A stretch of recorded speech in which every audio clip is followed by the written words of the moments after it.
ትችላለች። አጠቃላይ ነገሩን ወደ እናንተ ለማድረስ ያህል ቀደም ሲል ለራጁም እየነገርኩት ነበር። የእናንተን ትዝብት ነው የምታስቀምጡት። ከቴዲ ሀሳብ ጋር ይቃረናል። ቴዲ ቅር የምትሉት ነገር የለም። እኔ ምንም ቅር የሚለኝ ነገር የለም። እኔ ቅር የሚለኝ መስመር ሲጣስ፣ ስነ ምግባር ሲጣስ፣ ስድድብ ሲሆንና አገራዊ ነገር አገራችንን በአሉታዊ መንገድ የሚጎዳ ነገር ከሆነ ነገር እሱን አቁሙ ምናምን ልል እችላለሁ። በተረፈ በመሰላችሁ መንገድ ሀሳባችሁን የመግለጽ መብታችሁ የተጠበቀ ነው። የአማራ መገናኛ ብዙኃን አሚኮ ያወጣው ዘገባ ነው። አፋሕድ ከፌዴራል መንግስቱ ጋር ከአማራ ብሔራዊ ክልላዊ መንግስት ጋር ከክልል 3 ጋር ድርድር ተቀመጠ ተባለ። ይህን ዜና እኔም ሰርቼዋለሁ፣ ቴሌግራም ላይ ፖስት አደረግኩኝ። ወዲያው እስክንድር ነጋ ካፒቴን ማስረሻ ሰጤ እኮ በዲሲፕሊን ጉድለት ገምግመን ያባረር ነው ሰው ነው፣ እንዲህ ያለ ድርድር አናውቅም አሉ። እንዲህ ያለ ድርድር ምንም የምናውቀው ነገር የለም አሉ። ይባስ ብሎ አንዳችንም ከፌዴራል መንግስት ጋር ለመደራደር ተቀምጠንም ተነጋግረንም አናውቅም አሉ። በነገራችን ላይ ይሄ ነገር የሚጀምረው የዛሬ 7 ወር 8 ወር ነው። ታስታውሱ እንደሆነ የምክክር ኮሚሽን ሰዎች አንድ መረጃ ሊክ አድርገው ነበር። እሱን ተወያይተንበታል። እኔም በዜና ሰርቼላቸዋለሁ። እዛ ላይ ብዙዎቻችሁ ጉድ ያላችሁት እነማን የሆኑ ብላችሁ እርስ በርስ ስትጎሻሸሙበት የቆየው እኛም ስንጨቃጨቅበት የቆየ ነው ጉዳይ የፋኖ ስመጥር አመራሮች ከመንግስት ጋር ለመደራደር ጨርሰዋል የሚል ነበር የምክክር ኮሚሽን ሰዎች። አሁን ግን ስማቸውን እንዲጠቀስ ስላልፈለጉ ስማቸውን አንነግራችሁም አሉ። ይሄ የሆነው ከ6 ወር ከ7 ወር በፊት ነው። የምታስታውሱ ታስታውሳላችሁ። አሁን ከ7 ወር በኋላ አሚኮ ይህን ዜና ሰራ። ይህን ዜና ከሰራ በኋላ የአፋር ሰዎች እንደዚሁ መግለጫ አወጡ። አሁን ጥያቄው ይሄ ድርድር በፌዴራል መንግስቱና ወይም ደግሞ በአማራ ክልል መንግስትና በአማራ ክልል መንግስት ብሉት በካፒቴን ማስረሻ ሰጤ መካከል የተደረገ ነው ማለት ነው። ካፒቴን ማስረሻ ሰጤ እሱን ጨምሮ ስንት የፋኖ ወታደሮችን ስንት የፋኖ አመራሮችን ይዞ መጣ። ሁለተኛ ከካፒቴን ማስረሻ ሰጤ ንግግር አንድ ያደመጥኩት በዩቲዩብ ላይ እሱን ፕሮግራም አናሊሲስ ሰርቼ ፖስት ችላቸዋለሁ። በ3 መንገድ የአማራን ችግር ለመፍታት ከመንግስት ጋር ተነጋግረናል፣ ተፈራርመናል አለ። የመጀመሪያው የአማራን ችግር በአጭር ለመመለስ፣ ሁለተኛው በመካከል ለመመለስ፣ ሶስተኛው በረጅም ርቀት ለመመለስ አለ። አጭር ምንድን ነው? መካከለኛ ምንድን ነው? ረጅም ርቀት ምንድን ነው? በአጭር ጊዜ የሚመለሰው የትኛው ጥያቄ ነው? በመካከለኛ ጊዜ የሚመለሰው የትኛው ጥያቄ ነው? በረጅም ርቀት የሚመለሰው የአማራ ጥያቄ የትኛው ነው? ግልጽ አላደረግም። ግልጽ ካደረገ እዚህ ጋር አታርማለሁ። እነዚህን ተነካክሉኛላችሁ። ስትጀምሩልኝ ግን አጠቃላይ ድርድሩን ዜናውን እንደሰማችሁ ምን ተሰማችሁ?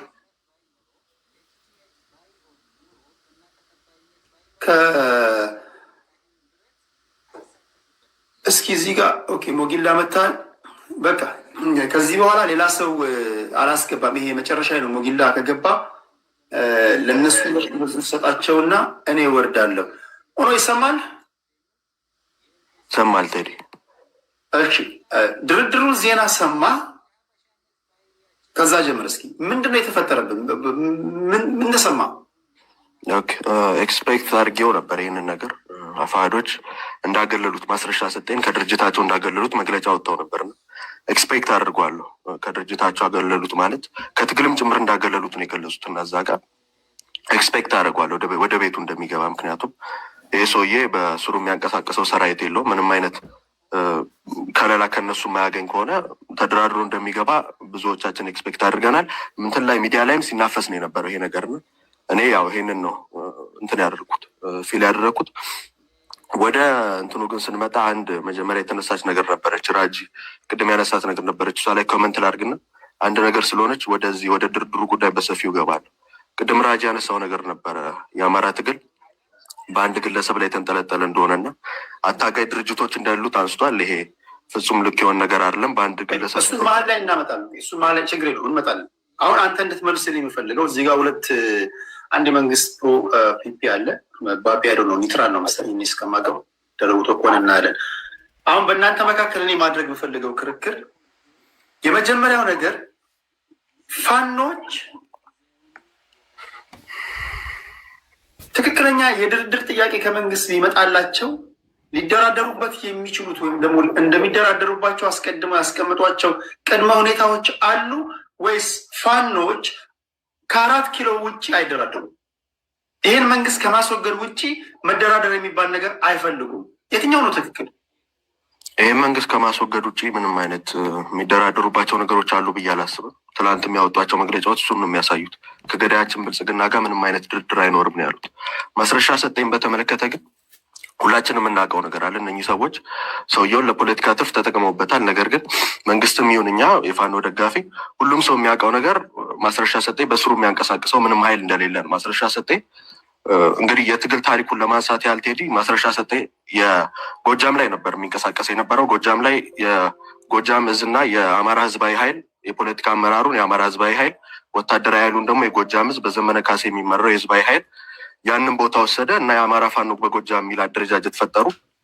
የጎጃም ህዝብ ደግሞ ወታደራዊ አመራሩን ወታደራዊ ስልጣኑን ወሰደ። በዛ ሂደት ውስጥ ማስረሻ ሰጤ አንዱ አካል ነበር የነበረው። በዚህ ሂደት ውስጥ የአንደኛ ክፍለ ጦር ሎጂስቲክ ኃላፊ አድርገው ሾመውት ነበር። እናም በስልጣኑ አልቆየም። ማስረሻ ሰጤ ምስራቅ ጎጃም ላይ ለማደራጀት ሞከረ። የጎጃም ህዝባዊ ኃይል እንደዚህ የሚል ነገር ከእስክንድር ነጋ ጋር ለማደራጀት ሞከሩ። እስክንድር ነጋም ያንን ነበር ሲያደርግ የነበረው። ጎጃም ላይ ነበር እስክንድር ትግሉ ሲጀመር የነበረው ሲያታግልም የነበረው። ከዛ ግን ያልተሳካም። ማስረሻ ሰጤ ሙሉ ለሙሉ ተገፍቶ ነው የወጣው ከጎጃም። ጎጃም ላይ አንድ ኃይል ነበር የነበረው ሙሉ ለሙሉ ጎጃም ላይ የዘመነ ካሴ ኃይል ነው የነበረው። እንግዲህ እስከምናውቀው ድረስ እኔ ቅድም እንደነገርኩ ከሁለቱም እንትን አይደለሁም፣ የራሴ አቋም አለኝ በእነ እስክንድር ሳይድም በእነ ዘመነ ካሴ ሳይድም። ነገር ግን መሬት ላይ እነ ማስረሻ ሰጤ ምንም የሚያንቀሳቀሱት ኃይል አልነበረም። ማስረሻ ሰጤ ፖለቲካ አመራር ነው የነበረው። ማስረሻ ሰጤ ያለፈውን 1 ዓመት ገሚሱን ደቡብ ወሎ የተቀረውን ደግሞ ደቡብ ጎንደር ነው ያሳለፈው። በመጨረሻም አሁን ከድርጅቱ ሲያገሉት በመሀል የተፈጠሩትን ነገሮች አናውቅም። እንግዲህ እነሱ ያነሷቸው ነገሮች አሉ። ከመንግስት ጋር እንደራደር የሚሉ ነገሮች በስብሰባ ላይ ያነሳ እንደነበር ሰምተናል። ያንን ነገር እንደማይቀበሉና ከኦህዴድ ጋር እንደማይደራደሩ ነው ያሳወቁት። እነሱም በመጨረሻ ከድርጅቱ አግልለነዋል ብለዋል። ነገር ግን የመንግስት ኢንቴንሽን አሁን እዚህ ጋር ማንሳት ያለብን የመንግስትን ኢንቴንሽን እውነት ለመናገር መሬት ላይ ሚሊታሪ ዋይዝ ምንም አይነት ትርፍ አያገኙም ከዚህ ድርድር። እውነት መሬት ላይ ሚሊታሪ ዋይዝ ትርፍ የሚያገኙባቸው የነጸዳሉ የነቆራጡ ምናምን ከስራቸው ሲገቡ 20 30 ሰው ይዘው እየገቡ ነበር። የቡድን መሳሪያም ይዘው እየገቡ ነበር እነኚህ ሰዎች። ማስረሻ ግን ምንም አይነት ነገር ይዞ አልገባም። ይዞ የገባው በስሩ የነበሩትን 17 ነው 15 አጃቢዎቹን ነው ይዞ የገባው። ምንም አይነት ተጽዕኖ አይፈጥርም። ማስረሻ ሰጤ አንድ ተጽዕኖ የፈጥረው ፖለቲካዊ ተጽዕኖ አለው። ማስረሻ ሰጤ የአፋሕድ የውጭ ግንኙነት የነበረ ነው። መስፍን ከፈለኝ ደግሞ አብሮት የወጣው የአፋሕድ የደህንነት ኃላፊ የነበረ ሰው ነው። ስለዚህ እነኚህ ሰዎች አንድ ሊያገኙ የሚችሉት ፖለቲካዊ ትርፍ ነው። ከዚህ በፊት አንድ የተፈጠረ ነገር ነበር። እንግዲህ ያኔ እኔ ትዝ ይለኛል የዛሬ 6 ወር ምናምን አካባቢ እዚህ ቤት ዲስከሽን ነበር። በነገራችን አፋሕድ ከኢጋድ እና ከአፍሪካ ህብረት ወኪሎች ጋር ግንኙነት እንዳደረገና ስለ ትግሩ እንዳብራራ እስክንድር ነጋ ወጥቶ ተናግሯል። ትዝ የሚለኝ ኢንተርቪው ሁሉ ከደረጃ ሀብተወልድ ጋር ነበረ። አንድ የተናገረው ነገር ለአማራ ህዝብ አይ ቲንክ የገለልተኛ የሆኑ ኃይሎች ገብተው እንዲያጣሩ ክልሉ ላይ እየተፈጠረ ያለውን ወንጀል የሰብአዊ እርዳታ እንትን እንዲልና ስለ ትግሉ ደግሞ የአማራን ህዝብ ትግል ኮዙን ለማብራራት እንደተገናኙ ነበር የተናገረው። እዛ ጋር እዚሁ ቤት ላይቭ ላይ ዲስከሽኑ ላይ አንተ የኤልያስ መሰረትን ዘገባ ወጥተህ ዘግበህ ነበር። የኤልያስ መሰረት ድርድር ተደርጓል መረጃ ደርሶኛል የሚል ነገር አጋርቶ እዚሁ ትዝ ይለኛል። እኔም ዲስከሽኑ ላይ ስለነበርኩ እንደ ትላንት ነው የማስታውሰው ያንን ውይይት ማለት ነው። እና አንድ የምጠራጠረው ነገር በሰዓቱ ግንኙነቶች ነበሩ ከብልጽግና ጋርም ሊሆን ይችላል። ምክንያቱም ያለ ብልጽግና እውቅና እንደኚህ ግንኙነቶች ሊኖሩ አይችሉም። ስለዚህ በእኔ እይታ ግንኙነቶች ነበሩ። በመጨረሻም ግን አፋሕዶች ያንን ነገር ሳያከብሩ ቀርተዋል ብዬ አስባለሁ። በሰዓቱ የነበሩ ነገሮች ሊኖሩ ይችላል። ምክንያቱም ኢጋድ፣ አፍሪካ ህብረት ትልቅ ድርጅቶች ናቸው። እዚህ ሂደት ውስጥ ዝም ብለው ይሳተፋሉ ብዬ አላምንም። እኔ በግሌ እዚህ ሂደት ላይ እንደ ታዛቢ ነው የተሳተፉት። ዘገባውንም እንትን ብለዋል አቅርበዋል። ኢጋድም የአፍሪካ ህብረትም በየሶሻል ሚዲያቸው እንትን ብለዋል፣ ሁሉንም ነገር ዘግበዋልና እነኚህ ትልቅ ተቋማት እንደዚህ አይነት ነገር ውስጥ ይገባሉ ብዬ አላስብም። የሆነ ግንኙነት ነበር። እስክንድር ነጋ ትላንት ሞቶ አልተደራደርንም ብሏል። ነገር ግን እነኚህ ሰዎች ዝም ብለው እንደዚህ አይነት ነገር ውስጥ አይገቡም። የድምፅ ማስረጃዎች ይኖሯቸዋል፣ እየወጡ ነው ያሉት። እንግዲህ አንዳንድ ግንኙነቶች ከወያኔ ጋር በተመለከተ አንዳንድ ድምፆች እየወጡ ነው። በጊዜ ሂደት ብዙ ድምፆች ይወጣሉ ብዬ አስባለሁ። እና ይሄ አንተ እንዳልከው በደንብ ጎበዝ አስታውሳል። የዛሬ 6 ወር በጣም የተጨቃጨቅንበት ውይይት ነበር። የምክክር ኮሚሽን መሪው ዋናው ሰው ፕሮፌሰር መስፍን አርአያ ናቸው። ይህን መረጃ ሊክ ያደረጉት ለመጀመሪያ ጊዜ የፋኖ ስማቸውን ማልጠቅስላቸው የፋኖ ስም ያላቸው አመራሮች ከፌዴራል መንግስት ጋር ለመደራደር ጨርሰዋል አሉ። የድምፅ ማስረጃ ላይ በነገራችን ላይ እዚህ አሁን ዩቲዩብ ላይ ስላለው ነው እንጂ ድምፃቸው አለን። ኦኬ ሌትስ ሴይ ይሄ ሰው ካፒቴን ማስረሻ ሰጤ ነው እንበል። የዛሬ 6 ወር 7 ወር ከሆነ ከመንግስት ጋር ለመደራደር የተስማማውና የጨረሰው እስካሁን የተቀመጠው ፋኖችን ሲሰልን ነበር ማለት ይቻላል? ልንል አንችልም ቴዲ። አንደኛ እነሱም ይዘነዋል ካሉ ቆይተዋል። ፋኖችን እየሰለለ ከሆነ ይዘው ማጣራት እርምጃ መውሰድ ነበረባቸው።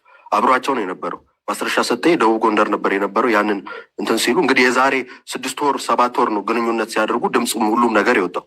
ድምፆች ከአማራ ክልል ምክትል ፕሬዚዳንት ጋር ድምፆች ወጥተዋል። ይሄ ግለሰብ ግንኙነት በነበረው ሰዓት ያውቁ ነበር ማለት ነው። ስለዚህ ያኔ እርምጃ መውሰድ ነበረባቸው የሰለላቸውም ከነበረ። ነገር ግን እኔ አይመስለኝም በዛ በሰዓቱ አፋሕድ እንደ አፋሕድ ግንኙነት ነበረው ከመንግስት ጋር። ነገር ግን በጊዜ ሂደት ያ ግንኙነት ተቋርጧል። እኔ ይህንን ነው የማምነው። ነገር ግን ይህን ግንኙነት ያላቋረጡ አመራሮች ነበሩ፣ እነሱ ወጥተዋል። ያን ግንኙነት ስለነበረ በዛ ግንኙነት ሂደት አስፈርመዋቸዋል። አፋሕድ ብአዴን ማስረሻ ሰጤ ሲያስገባ በእነኛ እንትኖች አስፈርመውን ያስገባው ብዬ አምናለሁ። ያንን ደግሞ ለኢንተርናሽናል ኮሚኒቲውም ለኢትዮጵያም ሕዝብ ፕሮፓጋንዳ ሰርተውበታል። ከአሁን በኋላ አፋሕድ ኢንተርናሽናል ጭምር ምንም አይነት ግንኙነት እንዳያደርግ ነው የዘጉት። ምክንያቱም የውጭ ጉዳይ ኃላፊ ነበር ይህ ሰውዬ። አግልለነዋል ምናምን ሊሉ ይችላሉ። እሱ እንግዲህ ብዙ የሚያወያይ ነገር ነው። ነገር ግን የውጭ ጉዳይ ኃላፊ የነበረ ሰው ነው ይሄ ሰውዬ። ብዙ ኤቪደንሶች ሊኖሩ ይችላሉ። ከመንግስት ጋር ሲገናኙ ገብቶ ተደራድሯል። እነሱን ወክዬ ነው ገብቼ የተደራደርኩት ነው ያለው። ስለዚህ ብዙ ዳሜጆችን ይዞ ይመጣል። ፖለቲክሊ ነው ግን ሚሊተሪ ዋይዝ ግን ምንም አይነት ጫና ይፈጥራል ብዬ አላስብም። እኔ ትሄድ። እሺ የመጨረሻ ጥያቄ የአማራ ፋኖ ሊያሳካቸው እየተታገለ ያለው ወይም ደግሞ እነዚህ በደሎች ናቸው የሚላቸው ምንድን ናቸው? አንደኛ ህዝባችን የሀሰት ትርክ ተተርኮበት ሲጨፈጨፍ ላለፉት 50 ዓመታት ኖሯል። ስለዚህ ፍትህን እንጠይቃለን፣ ጀስቲስን እንጠይቃለን። ሁለተኛ ህዝባችን የፖለቲካ ውክልና ያስፈልገዋል። ከክልል ውጭ ያለው ህዝብ ራሱ የሆነ የፖለቲካ ውክልና ያስፈልገው። ይህንን የአፋሕድ ነው እንግዲህ ከሁለቱ ድርጅቶች ማኒፌስቶ ጽፏልና ገብታችሁ ብታነቡት ብዙ የአማራን ህዝብ ኮዞች የትግል ምክንያቶች ያብራራሉና እነኚህ ምክንያቶቻችን ናቸው። ህዝባችን የፖለቲካ ውክልና ያስፈልገዋል፣ ፍትህ ያስፈልገናል፣ ጀስቲስ ያስፈልገናል።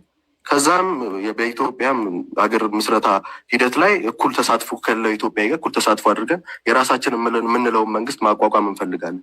ጨፍጫፊውን የኦህዴድ ብልጽግና ማስወገድ አለብን ብለን ነው የምናምነው። ትሄድ ይሄንን እዛ ጋር እሺ ያዝልኝ። የሀሰት ትርክት እኔ የሀሰት ትርክት ከቀሀስ ዩኒቨርሲቲ ተማሪዎች ጀምሮ ነው ማየው። እናንተ ከየት እንደምታየው አላውቅም። ከነዋለልኝ መኮንን ጽሁፍ ጀምሮ እሺ የሀሰት ትርክቱን ተከትሎ ኢሰብአዊ ድርጊቶች አሉ፣ መፈናቀሎች አሉ፣ ግድያዎች አሉ። ለዚህ ተዋናይ የሆኑ እጃቸው አለበት የተባሉ ግለሰቦችን ለፍርድ ይቀርባሉ። አንደኛው ጥያቄ ነው። መንግስት እነዚህን ለፍርድ እናቀርባለን ብሎ ከምክክር ኮሚሽኑ ባሻገር ይሄ ትራንዚሽናል ጀስቲስ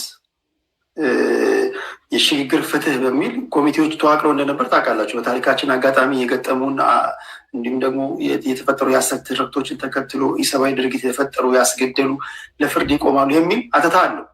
በዛ አሳካለሁ ቢል ኦኬ ወደ ፍርድ አቀርባችኋለሁ ቢል፣ ሁለተኛ እንዳላችሁትም የአማራ ህዝብ ተገቢውን ውክልና በወርዱ በቁመቱ በፈለጋችሁት አንግል ተገቢውን ውክልና እዚህ ቦታ ላይ ውክልና የለውም በምትሉት ቦታ ላይ ውክልና እንዲኖረው አደርጋለሁ ቢል በመንግስት በኩል ሊነሳ የሚችለውን ነገር ነው።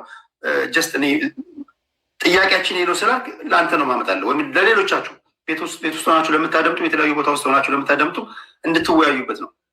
ሶስተኛው መፈናቀሎች፣ ግድያዎች እኒህ ያሉ ነገሮች እንዲቆሙና አሁንም ካሉ ይህን እያደረጉ ያሉ ካሉ ለፍትህ አቀርባለሁ በሚለው ድርድር ውስጥ አካቶ ይሄው ቢል ትደራደራላችሁ ወይስ አንተን ከ4 ኪሎ እናንተን ከ4 ኪሎ ካላጸዳን አንደራደርም በሚለው አቋማችሁ ትጸናላችሁ? ያ መሆን ስለማይችለው የትጥቅ ትግል መጀመር ነው እንጂ አብይ አህመድን ለፍርድ አደባባይ ማቆም የሚቻል ከሆነ እና ስልጣኑ ማስረከብ የሚችል ከሆነ እኛ ምን ወጣቱ እንዲያልቅ አንፈልግም፣ መስዋዕትነት መክፈል አንፈልግም። ስልጣኑን አስረክቦ ለፍርድ አደባባይ መቆም የሚፈልግ ከሆነ ያንን ማድረግ ይችላሉ ፋኖች። ከዛ ውጭ ግን የአማራ ፋኖ አይተነዋል። የትግራይ ኃይሎች ተደራድረው ምን እንዳጋጠማቸው አይተነዋል። የአማራ ፋኖም ተደራድሮ ህዝባችንን ለዘላቂነት ላለው ጥፋት እንትን ማለት አንፈልግም። ስለዚህ ይሄ የሚሳካ ነገር አይደለም። እንደኔ ዘላቂ እንትን የምንፈልግ ከሆነ ዘላቂ ፍትህ የምንፈልግ ከሆነ ለህዝባችን አብይ አህመድ እና ጀሌዎቹ ሙሉ ለሙሉ ከስልጣን መወገድ አለባቸው ብለን ነው የምናምነው። ይህም ደግሞ ሁሉም የፋኖ አመራሮች ያምኑበታል። ቴንኪዩ ነው። እሺ አዲስ ታይም ሳለህ ወይ አሎ ቴዲ እንዴት ነህ? ሰላም ነው። ሁላችሁንም ሰላም ብያለሁ። እኔ በመጀመሪያ ማስረሻ ሰጤ ተደራደረ የሚለው ነገር መስተካከል አለበት።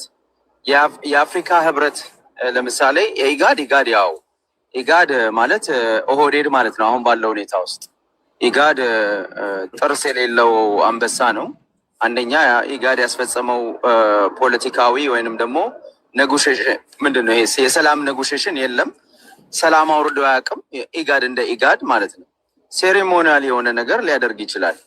ግን እንደ ድርጅቱን የሚመራው ሰው የኦህዴድ ሜምበር ነው፣ አባል ነው፣ የኦህዴድ ሰው ነው። ስለዚህ ኮንፍሊክት ኦፍ ኢንትረስት አለው እዛ ላይ ማለት ነው። የሚያስፈጽመው የአብይን ወይንም የኦህዴድን አጀንዳ ነው እንጂ ገለልተኛ ሆኖ የኢጋድን አጀንዳ ያስፈጽማል ብዬ አላምንም። ይሄ ይሰመርበት። ግን ምን መሰለ፣ እነዛ ሰዎች አደራደርን አላሉም። ኤዩም ራሱ በራሱ በገጹ ላይ ጽፏል። ባይዘወይ መንግስት ድርድር ሲያደርግ ታዝበናል ነው ያሉት። በትዊት አድርገዋል በፔጃቸው ላይ ቴዲ። እነዚህ ኤዩ አፍሪካ ዩኒየን እኛ ድርድሩን ታዝበናል ነው ያሉት እንጂ ለመታዘብ ነው የሄዱት እንጂ እነሱ አጀንዳ ቀርጸው የመንግስትን አጀንዳ ይዘው የመንግስት ሰዎችን ይዘው አላደራደሩም። እና የነ አብይ የብልጽግና የፌክ ድራማ ላይ እሱን ታዝበናል ነው የሚሉት። ያው እነሱ እውነት መስሏቸው ይሆናል። አፋድ ደግሞ ይሄ ትክክል አይደለም፣ የወጣው ሰውዬ የኛ አባል የነበረ ነው፣ በዲስፕሊን የተባረረ ነው እና ይሄ በግለሰብ ደረጃ የሚደረግ ድርድር ተቀባይነት የለውም የሚል መግለጫ ለኤዩም ጽሁፍ አቅርበዋል ማለት ነው። ቅሬታቸውን አድርሰዋል። ቴዲ ያለው ሀቅ ይሄ ነው እና ከማስረሻ ሰጤ ጋር ፋኖ ተብሎ ከማስረሻ ሰጤ ጋር የሚደረግ ድርድር አስቂኝም ጭምር ነው። እውነት ለመናገር ይሄ ሰውዬ ከአንድ ቀን በፊት ማስረሻ ሰጤ እጁን ሰጠ የሚል ዘገባ የዘገበው ድርጅት ማን ነው? ፓርቲ ብልጽግና ነው። ማስረሻ ሰጤ እጁን ሰጠ ካለ በኋላ እንደገና ከአፋድ ጋራ ወይንም ከፋኖች ጋራ ተደራድረን ሰላም አወረድን እና የአማራን ጥያቄ እንመልሳለን የሚል ደግሞ ይዞ ወጣ። ይጋጫል። እጁን ከሰጠ እጅን የሰጠ ከሙርከኛ ጋር ድርድር አታደርግም ቴዲ። ሙርከኛ ከሆንክ ሙርከኛ ነህ እና ቀይ መስቀል መጥቶ እንዴት እንደሚቀበል መብቶች እንዴት እንደሚከበሩልህ ምናምን ነው ከመንግስት ጋር የምትደራደረው እንጂ የፖለቲካ አጀንዳ ይዘህ የምትታገልለትን ዓላማ ልታስፈጽም የምታደርገው ምንም አይነት ድርድር የለም ማለት ነው። ስለዚህ ራሱ መንግስት ይሄንን ሰውዬ ማረኩት ወይንም እጅ ሰጠ ብሎ ካለ በኋላ እንደዛ ነው የወጣው ዜና የወጣው በእነ ናትናኤል በኩል እንደዛ ነው መጀመሪያ ላይ የተለጠፈው። በመንግስት ሰዎች በኩል እንደዛ ነው የተለጠፈው። በሚዲያዎችም የተንጸባረቀው እንደዛ ነው። ከሁለት ቀን በኋላ መጡና ድርድር አደረግን ብለው ቀረቡ ማለት ነው። እና ይሄ መንግስት የሚከተለው ፖሊሲ ይታወቃል። ምንድነው? ታጋዮችን ስልጣን እንሰጣቸዋለሁ። ጃልሰኒን እኮ ከኦሮሞ ነጻነት ግንባር አውጥቶ የሚሊሻ ጠባቂ ወይንም መሪ አድርጎ በኦሮሚያ ክልል ሹሞታል። ስለዚህ ይሄ ትግልን የማዳከም ሲስተሙ አንዴ ስልጣን በመስጠት አንዴ ገንዘብ በመስጠት አንዴ ከትግል እንዲወጡ በማድረግ ግለሰቦችን ሊያደርግ ይችላል። ይሄ የመንግስት ታክቲክ ነው እና ያየነው ነው። የመንግስት እስከ ፓተርን የ8 ዓመቱ ፓተርኑ ይሄ ነው የመንግስት ማለት ነው። ተቃዋሚዎችን እንደነ ብርሃኑ ነጋ ያሉ በፓርቲ በስልጣን ስም ስልጣን በመጋራት ስም የድርጅቱን ዓላማ እንዲያስፈጽሙ ወይንም ለዘብተኛ ተቃዋሚ እንዲሆኑ ማድረግ፣ ትጥቅ ያነሱ ሰዎችንም ደግሞ እንደዚሁ ከትግል ምንድን ነው የሚባለው ከትግል ማውጣት መደለል የብልጽግና መለያው ነው እና ቴዲ ድርድሩ አንተም እንደምትረዳው በግለሰብ ደረጃ ማስረሻ ሰጤ አንድ የአፋድ መሪ ያለው አንድ እስክንድር ነጋ ነው መሪው። ድርጅታዊ መዋቅር አለው። የታወቁ በድርጅት ውስጥ የታወቁ ሰዎች እነ ኮሎኔል ፋንታው ሟቤ ጦር የሚመሩ ሰዎች እነ መከታው ማሞ ሌሎችም ትላልቅ ሰዎች ያሉበት ከእስክንድር ጀምሮ እነ ጌታ አስራደ አሁንም ድርጅት ውስጥ ያሉ ብዙ ናቸው እና እነዚህ ባሉበት ውስጥ እጅ ሰጥቷል ወይንም ደግሞ ማርኪዋለሁ ያልከውን ሰው መልሰ ከሱ ጋር ድርድር አድርጌያለሁ ብለህ ለኢንተርናሽናል ኮሚኒቲው ሳይቀር ኑ ታዘቡ ብለህ መዋሸት ይሄ ፕሮቶኮል አይደለም፣ የመንግስት ፕሮቶኮል አይደለም። ውሸት በአደባባይ መዋሸት ነው እና ይሄ ግልጽ የሆነ ነገር። አማራ ፋኖች አሁን ምክንያቱም ፋኖች ሀሳብ ሊለይ ይችላል፣ ወይም ደግሞ ተመሳሳይ ሊሆን ይችላል። አላውቅም። በአንተ እይታ የአማራ ፋኖች ጦርነት አቁመው ሊደራደሩ ይችላሉ? ሊደራደሩ የማይችሉ እስከሆነ ኢንድ ጎላቸው ምንድን ነው? ከ4 ኪሎ ውጭ አንደራደርም፣ መንግስት እንመሰርታለን። አሁን ያለውን የብልጽግና መንግስት አስወግደን 4 ኪሎ ተቆጣጥረን መንግስት መሆን ካልቻለን በስተቀር ሌሎች በምንም ነገሮች ላይ ልንደራደር ጠረጴዛ ዙሪያ ላይ አንቀመጥም የሚል አቋም እንዳላቸው ነው የምታውቀው? ወይስ ቅድመ ሁኔታዎች ከተሟሉልን እንደራደራለን የሚል አቋም አላቸው?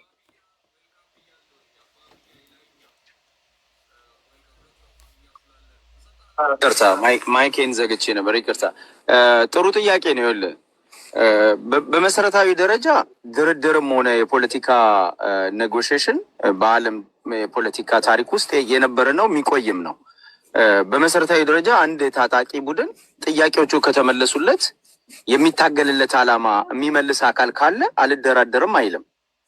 ግን ይሄ ያለው ብልጽግና የአማራን ጥያቄ የሚመልስ እንዳልሆነ በግልጽ ይታወቃል። ለምሳሌ አብሮ ኦሮማራ ተብሎ ድርጅት ተፈጥሮ ቴዲ እንደምታስታውሰው እነ ነፍሱን ይማረውና አምባቸው ዶክተር አምባቸው አማራ ክልል የአማራ ሕዝብ ጥያቄ ህገ መንግስት ለውጥ ነው ብሎ ሲያነሳ አብይ አህመድ ለአንድ ህዝብ ብለን የምንመልሰው ጥያቄ የለም ብሏል። አማራ ሰፊ ህዝብ ነው። ከኢትዮጵያ ውስጥ በፖፑሌሽንም በቁጥርም በጣም ብዛት ያለው ህዝብ ነው እና የአማራን ህዝብ ጥያቄዎች፣ የፖለቲካ ጥያቄዎች በሰላማዊ መንገድ ለመመለስ ፈቃደኛ ያልሆነ ስርዓት ነው ያለው ቴዲ። ስለዚህ ይህን ስርዓት እንደማይመልስልህ እያወቅ ድርድር አታደርግም ማለት ነው። ገብቶሃል?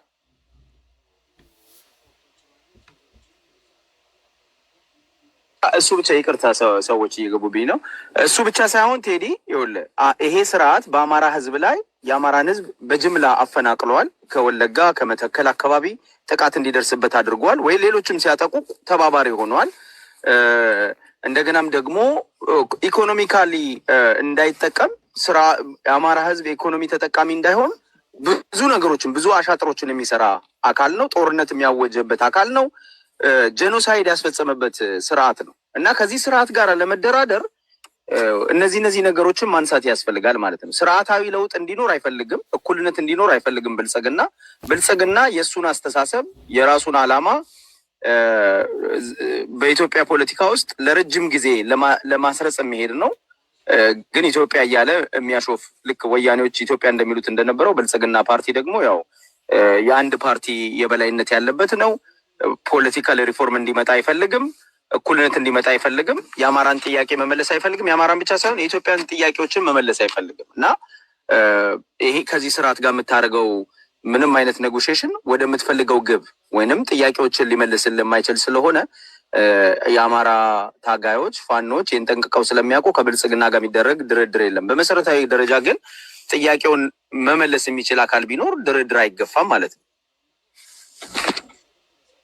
ኦኬ ሀብትሽ፣ በመሰረታዊነት ድርድር የሚገፋ ነገር አይደለም። ለመሰረታዊነት ጥያቄ የሚመለስ ከሆነ ለመደራደር ፋኖች ዝግጁ ናቸው ብሏል። ሆኖ ደግሞ በፍጹም ከ4 ኪሎ ውጭ ወደ ውጭ ብሏል። ሀብትሽን አመስግኜ ወደ ሞጊልዳ ሊድ ሞጊልዳ አንተ የምትደግፈው መንግስት ከፋኖች ጋር ተደራደርኩ አለ።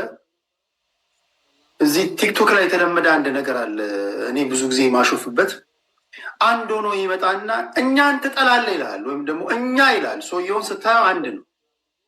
ከጀርባው አሰልፈዋለ እንደ ምናምን ስትል ማንም የለም፣ ብቻውን ያለው እና አንድ ሆነው መጥተው እኛ የማለት አባዜ የተጠናወተን ህዝቦች ሆነናል። በነገራችን ላይ እኔ ብለን አናወራ። አይታችሁ ከሆነ ብሔርተኛ በፍጹም እኔ የሚል ቃል የለውም። ይሄ ፈርስት ፐርሰን ሲንጉለር አይጠቀምም። እንዳይበርዳችሁን አላውቅም፣ እኛ ይላሉ። ስንት ናቸው? ከአንዱ ጋር ጸብ ውስጥ ብትገቡ ለእኛ ጥላቻ አለብህ ይላል። ያወራችሁት ከአንዱ ጋር ነው። ልክ እንደዛ መንግስት የተደራደረው ወይም ደግሞ የተፈራረመው ከማስረሻ ሰጤ ጋር ነው። ዜናው ግን ሲሰራ ተፈራረሙ ከፋኖች ጋር የተባለው እና ሌሎች ፋኖች ገብተዋል እንዲህ ብሎ ህዝቡ ሲገባ ምንም ከማስረሻ ሰጤ ውጭ ሌላ ስምጥር የሆኑ ተጽዕኖ ፈጣሪ የፋኖ አመራሮች አልታዩም ተብሎ ይታማል እና በእውነቱ ከአንድ ሰው ጋር ተደራደርን ከፋኖች ጋር ማለት ዎችን ፊክስ ላይ ማስቀመጥ እንዴት አየው? ከማን ጋር የተደራደራችሁት? አመሰግናለሁ ቴዲ። ከአንተ ቤት ከራኩኝ 1-4-5 ወር ሆኖኛል። በተነሱት ሀሳቦች ላይ አንተም ከጠየቀው ሀሳብ ጋር ተነስቼ አንዳንድ ነገሮች ለማቅረብ እሞክራለሁ። ሰሞኑን ትንሽ ሶሻል ሚዲያ ላይ እንትን እያየው ነው፣ ትኩሳት እያየው ነው። የፋኖች ደጋፊ አካባቢ እንደ ማልበርግ ነው የሆነባቸው። እንትና የዚህ የማስረሻ ካፕቴን ማስረሻ ጉዳይ ማልበርግ ነው የሆነባቸው እና ደንግጠዋል ትንሽ ያለ አንዳንድ ሰዎች ላይ እና በዚህ በአማራ ፋኖ ስማቸው መለየት ይከብደኛል። ህዝባዊ ኃይል የትኛው አፋድ ነው ምናምን የሚለው ስማቸው መለየት ስለሚከብደኝ ብቻ እኔው ስማቸው ብዙ ስለሆነ ነው። እዛ ውስጥ በቃ በፋኖ ነው የነበረው እና ማስረሻ ጉምቱ የሚባል ሰው ነው። ለትግሉም ደግሞ ሚሊተሪ ወታደራዊ ትምህርት የተማረ በእውቀትም የበለጸገ የደረጀ ነው። ያው የተማረ ሰው ብዙ ጊዜ በሶስተኛ ዓለም ሀገር ላይ ትግሉ ሲገባ አይወደድም። ለምሳሌ ካስታውሳችሁ ብርጋዴር ጀነራል ከማል ገልቹ ወደ ኤርትራ ሲከዳ የኦነግ ሰዎች ድራሹን ያጠፉት ከኤርትራ ውስጥ ታስሮ በስደት ዩጋንዳ ባለበት ነው ጠቅላይ ሚኒስትራችን ይዞት የመጣው እና ትንሽ የተማረ ሰው ሲመጣ የመደንገጥ እና ስልጣን ይወስዳል ማለት ነገር ስላለ ነው። ሌሎቹ እንደምታውቀው ነው። ለዛ ነው የደነገጡት። ማስረሻ ፖለቲካሊ ብቻ ሳይሆን ሚሊተሪም ትልቅ ኢንፍሉዌንስ ሊፈጥር የሚችል ሰው ነው። ከመንግስት ጋር የተደራደረው ድርድሩ ነበረ በውስጥ። አሁን እስክንድር ወጥቶ ኖ እኛ አልተደራደርም ያለው ውሸቱን ነው። ሲደራደር ነበር እስክንድር በደንብ አቅ ነበር። እኔ ጌታቸው ረዳ ምን አለ ወደ የፓርቲ ስጥ የመንግስት የጠቅላይ ሚኒስትር አማካሪ ከሆነ በኋላ ይሄኔ ለፖለቲካ ግለት ብለን እናወራ ነበር ውሸት እንዋሽ ነበር ብሏል። እንደዛ ሆኖበት ነው እስክንድር ነጋ እንጂ ከመንግስት ጋር ይደራደሩ ነበረ። ቀጣይ ሰሞኑን የምሰማው ነገር ይኖራል ቴዲ። ወደ እንትን የሚገባ ሰራዊት አለ። ወደ ሪሃቢሊቴሽን ሴንት ምንድን ነው የሚባለው? ወደ ዲዲአር የሚገቡ ወታደሮች ይኖራል። አሁን ከዚህ ከማስረሻ ጋር ተያይዞ መንግስት በሚዲያውም አንዳንድ ነገር ላወጣው እስኪ ጠራ ተብሎ ነገሮች ሲተካከሉ ነው። ወደ ማሰልጠኛ የሚገቡ ወታደሮች አሉ። እነኚህ ከማስረሻ ጋር የመጡ ሰራዊት አለ። 18 ሰው ምናምን የሚባል እሱ አይደለም። በኋላ ነገ ደግሞ ይሄን ያህል ሰራዊት ገባ ሲባል ደግሞ ሚሊሻውን ያስገባ እንዳትሉ አዲስ ታይምስ። ስለዚህ ነው። ሌላው ማስረሻ ከመነሻው የአማራ ህዝብ ትግል እንደተጠለፈ ስላወቀ ነው። የፋኖ ትግል ማለት አሁን ባለበት ቁመና ቴዲ ምንም ማወላወል ሳያስፈልግ ምንም ማሽኮርመም ሳያስፈልግ ለሻቢያና ለወያኔ የሚታገሉት ብላክ ኤንድ ዋይት በቃ ምንም ሳትጠራጠሩ። ለምሳሌ ፋኖ አመሰራረቱ ወያኔ ባደረሰበት ጭቆናና በደል ነው። አልበደልከኝም እያለ ከእሱ ጋር የሚሰራ ማስረሻ ይሄ ነገር እንበልሽ ከሻቢያ ጋር እንደው ይስሩ እንበል። ከሻቢያ ጋር አላይንስ ፈጠሩ ከሱዳን ጋር ፈጠረ ብትል እንደው ቢያንስ ይመስላል እንደው ለዚህ ለሞራልም ትንሽ ያስኬዳል። ያርጉ ማለት አይደለም ግን እንዴት ለዚህ ለትግል የዳረገን ወያኔን አብረን እንስራ ብለህ ስትጋበዝ ግን ትንሽ ጥያቄ ልጠይቅብህ ትሄድበታል። እሱን ጨምረ ከዚህ ቀደም መንግስት ከድሪባ ኩምሳ ምክትል ከነበረው ከጃልሰኝ ጋር ተፈራረምኩኝ አለ። ኦሮሚያ ላይ አሁንም ድረስ ግድያ አልቆምም። ቀደም ሲል ከራጁ ጋር እያወራው ነበር። እገታው አልቆምም፣ ግድያው አልቆምም። የኦሮሞ ገበሬ ማረስ አልቻለም። ከጃልሰኝ ጋር መፈራረም ያመጣው ትሩፋት ምን እንደሆነ አልታየም። አሁን ከካፒቴን ማስረሻ ሰጤ ጋር ተፈራረም እንኳን ግለሰብ ነው፣ ሌሎች አሉ። ያውም ደግሞ ከሱ ከካፒቴን ማስረሻ ሰጤ ውጭ እንደዚህ ልንጠቅሳቸው የምችሏቸው ሰዎች በዛ ደረጃ እዚህ አካባቢ ላይ ይደረግ የነበረውን ቶክስ የማስረሻ ሰጤ መምጣት ያስቆመዋል ልትልበት የምችልበት ደረጃ ላይ ሊያደርሱ የሚችሉ መፈራረሞች ከሆኑ ይበል የሚያሰኝ ነው። በጊዜ ሂደት የምናየው ነው የሚሆነው። አሁን የኔ ጥያቄ ከማስረሻ ሰጤ ጋር ከካፒቴን ማስረሻ ሰጤ ጋር አይዶ ነው ሰው ወታደር ከሆነ በኋላ እንደዚህ አይነት ታይትሎችን ለምን እንደምንጠቀም አላውቅም። እዚህ ትክክለኛ ነው አይደለም አላውቅም። ግን ምናልባት አንዳንዴ ካፒቴን አንዳንዴ ማስረሻ እያልኩኝ ካወራሁኝ ደጋፊዎቹ ቅር እንዳይላቸው አይ ቲንክ ቅር አይላቸውም ብዬ አስባለሁ። ከካፒቴን ማስረሻ ሰጤ ጋር መንግስት አደረግኩ ያለው ድርድር ምን አስገኝለት? እስኪ ጥሩ ጥያቄ ነው ቴዲ። የጃልሰኝንም እነግርሃለሁ። የጃልሰኝ ተደራድሮ ከመንግስት ጋር ተደራድሮ ወደ ሰላማዊ ሁኔታ መመለሱ 100% ያን አካባቢ ወደ ሰላም ይመልሰዋል ማለት አይደለም። ይሄ ፖለቲካ ሲባል የአይዲዮሎጂ ጉዳይ ነው። እዛ ውስጥም በግሉ ሴሎች አሉ። ያልፈለገ ይህን ነገር የማይፈልግ አካል ሊኖር ይችላል። ተበጣሱ የቀረ ያ አካል ለግል ፍላጎቱ ሊዘርፍ ይችላል፣ ሰው ሊያግት ይችላል። ይሄ ነው የሚሆነው። ግን በተሻለ መንገድ ግን ሰላሙን መንግስት አስጠብቋል። ከዚህ ጃልሰኝ ጋር በመደራደሩ ከማስረሻ ሰጤ ጋርም ከዚህ የተለየ ነገር አይኖርም። ከእሱ ጋር በመደራደሩ እዛ የነበረው ተበትኖ ጠፍቶ የነበረው ኃይል ለመንግስት እጅ ይሰጣል። አንድ በል ገብቷል። እንደ ማስረሻ ለገባ ማስረሻ ሰጤ የተቆጣጠራቸው ቦታዎች ነበሩ ማለት ነው። በጣም አስበህ መልስ። ሁለተኛው ጥያቄ ከመጀመሪያው የከፋ ሊሆን ይችላል። አሁን ማስረሻ ሰጤ መቼስ የሆነ ቦታ ይዟል ብዬ ነው የማስበው። ቦታ ይዟል። ስለዚህ የሆነ የሚመራው ጦር አለ፣ የሆነ የተቆጣጠረው ቦታ አለ። ስለዚህ ማስረሻ ሰጤ የያዘው ቦታ አለ ነበር ከነ እስክንድር ጋር ባነበሩ ነበረ። ሰው ትግሉ መጠለፉን አወቀ። ሱዳን ላይ ከህዋቱና ከሻቢያ ሰዎች ጋር ሲደራደሩ አየ። ሰው የአማራ ህዝብ ትግል ሜን ኮዙ የነበረውን ስቶ ከዓላማ ስቶ ወልቃይትን አልፈለግም ያሉ ሰዎች እኮ አሉ። ስለዚህ ማስረሻ ሰጤ ቦታ ከያዘ በአቅሙ አማራ ፋኖ ብሔራዊ ኃይል እነዚህ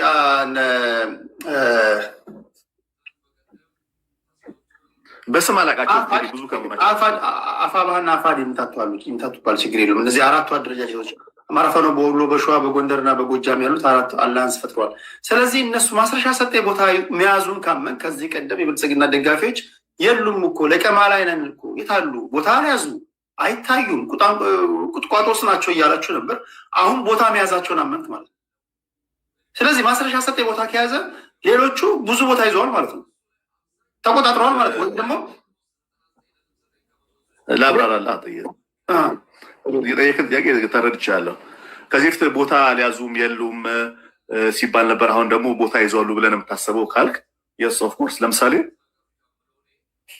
ከተማ ውስጥ ገብቶ መንግስታዊ የሆነ ድርጅት ተቆጣጥረው ምናምን ያስተዳድሩታ የለም።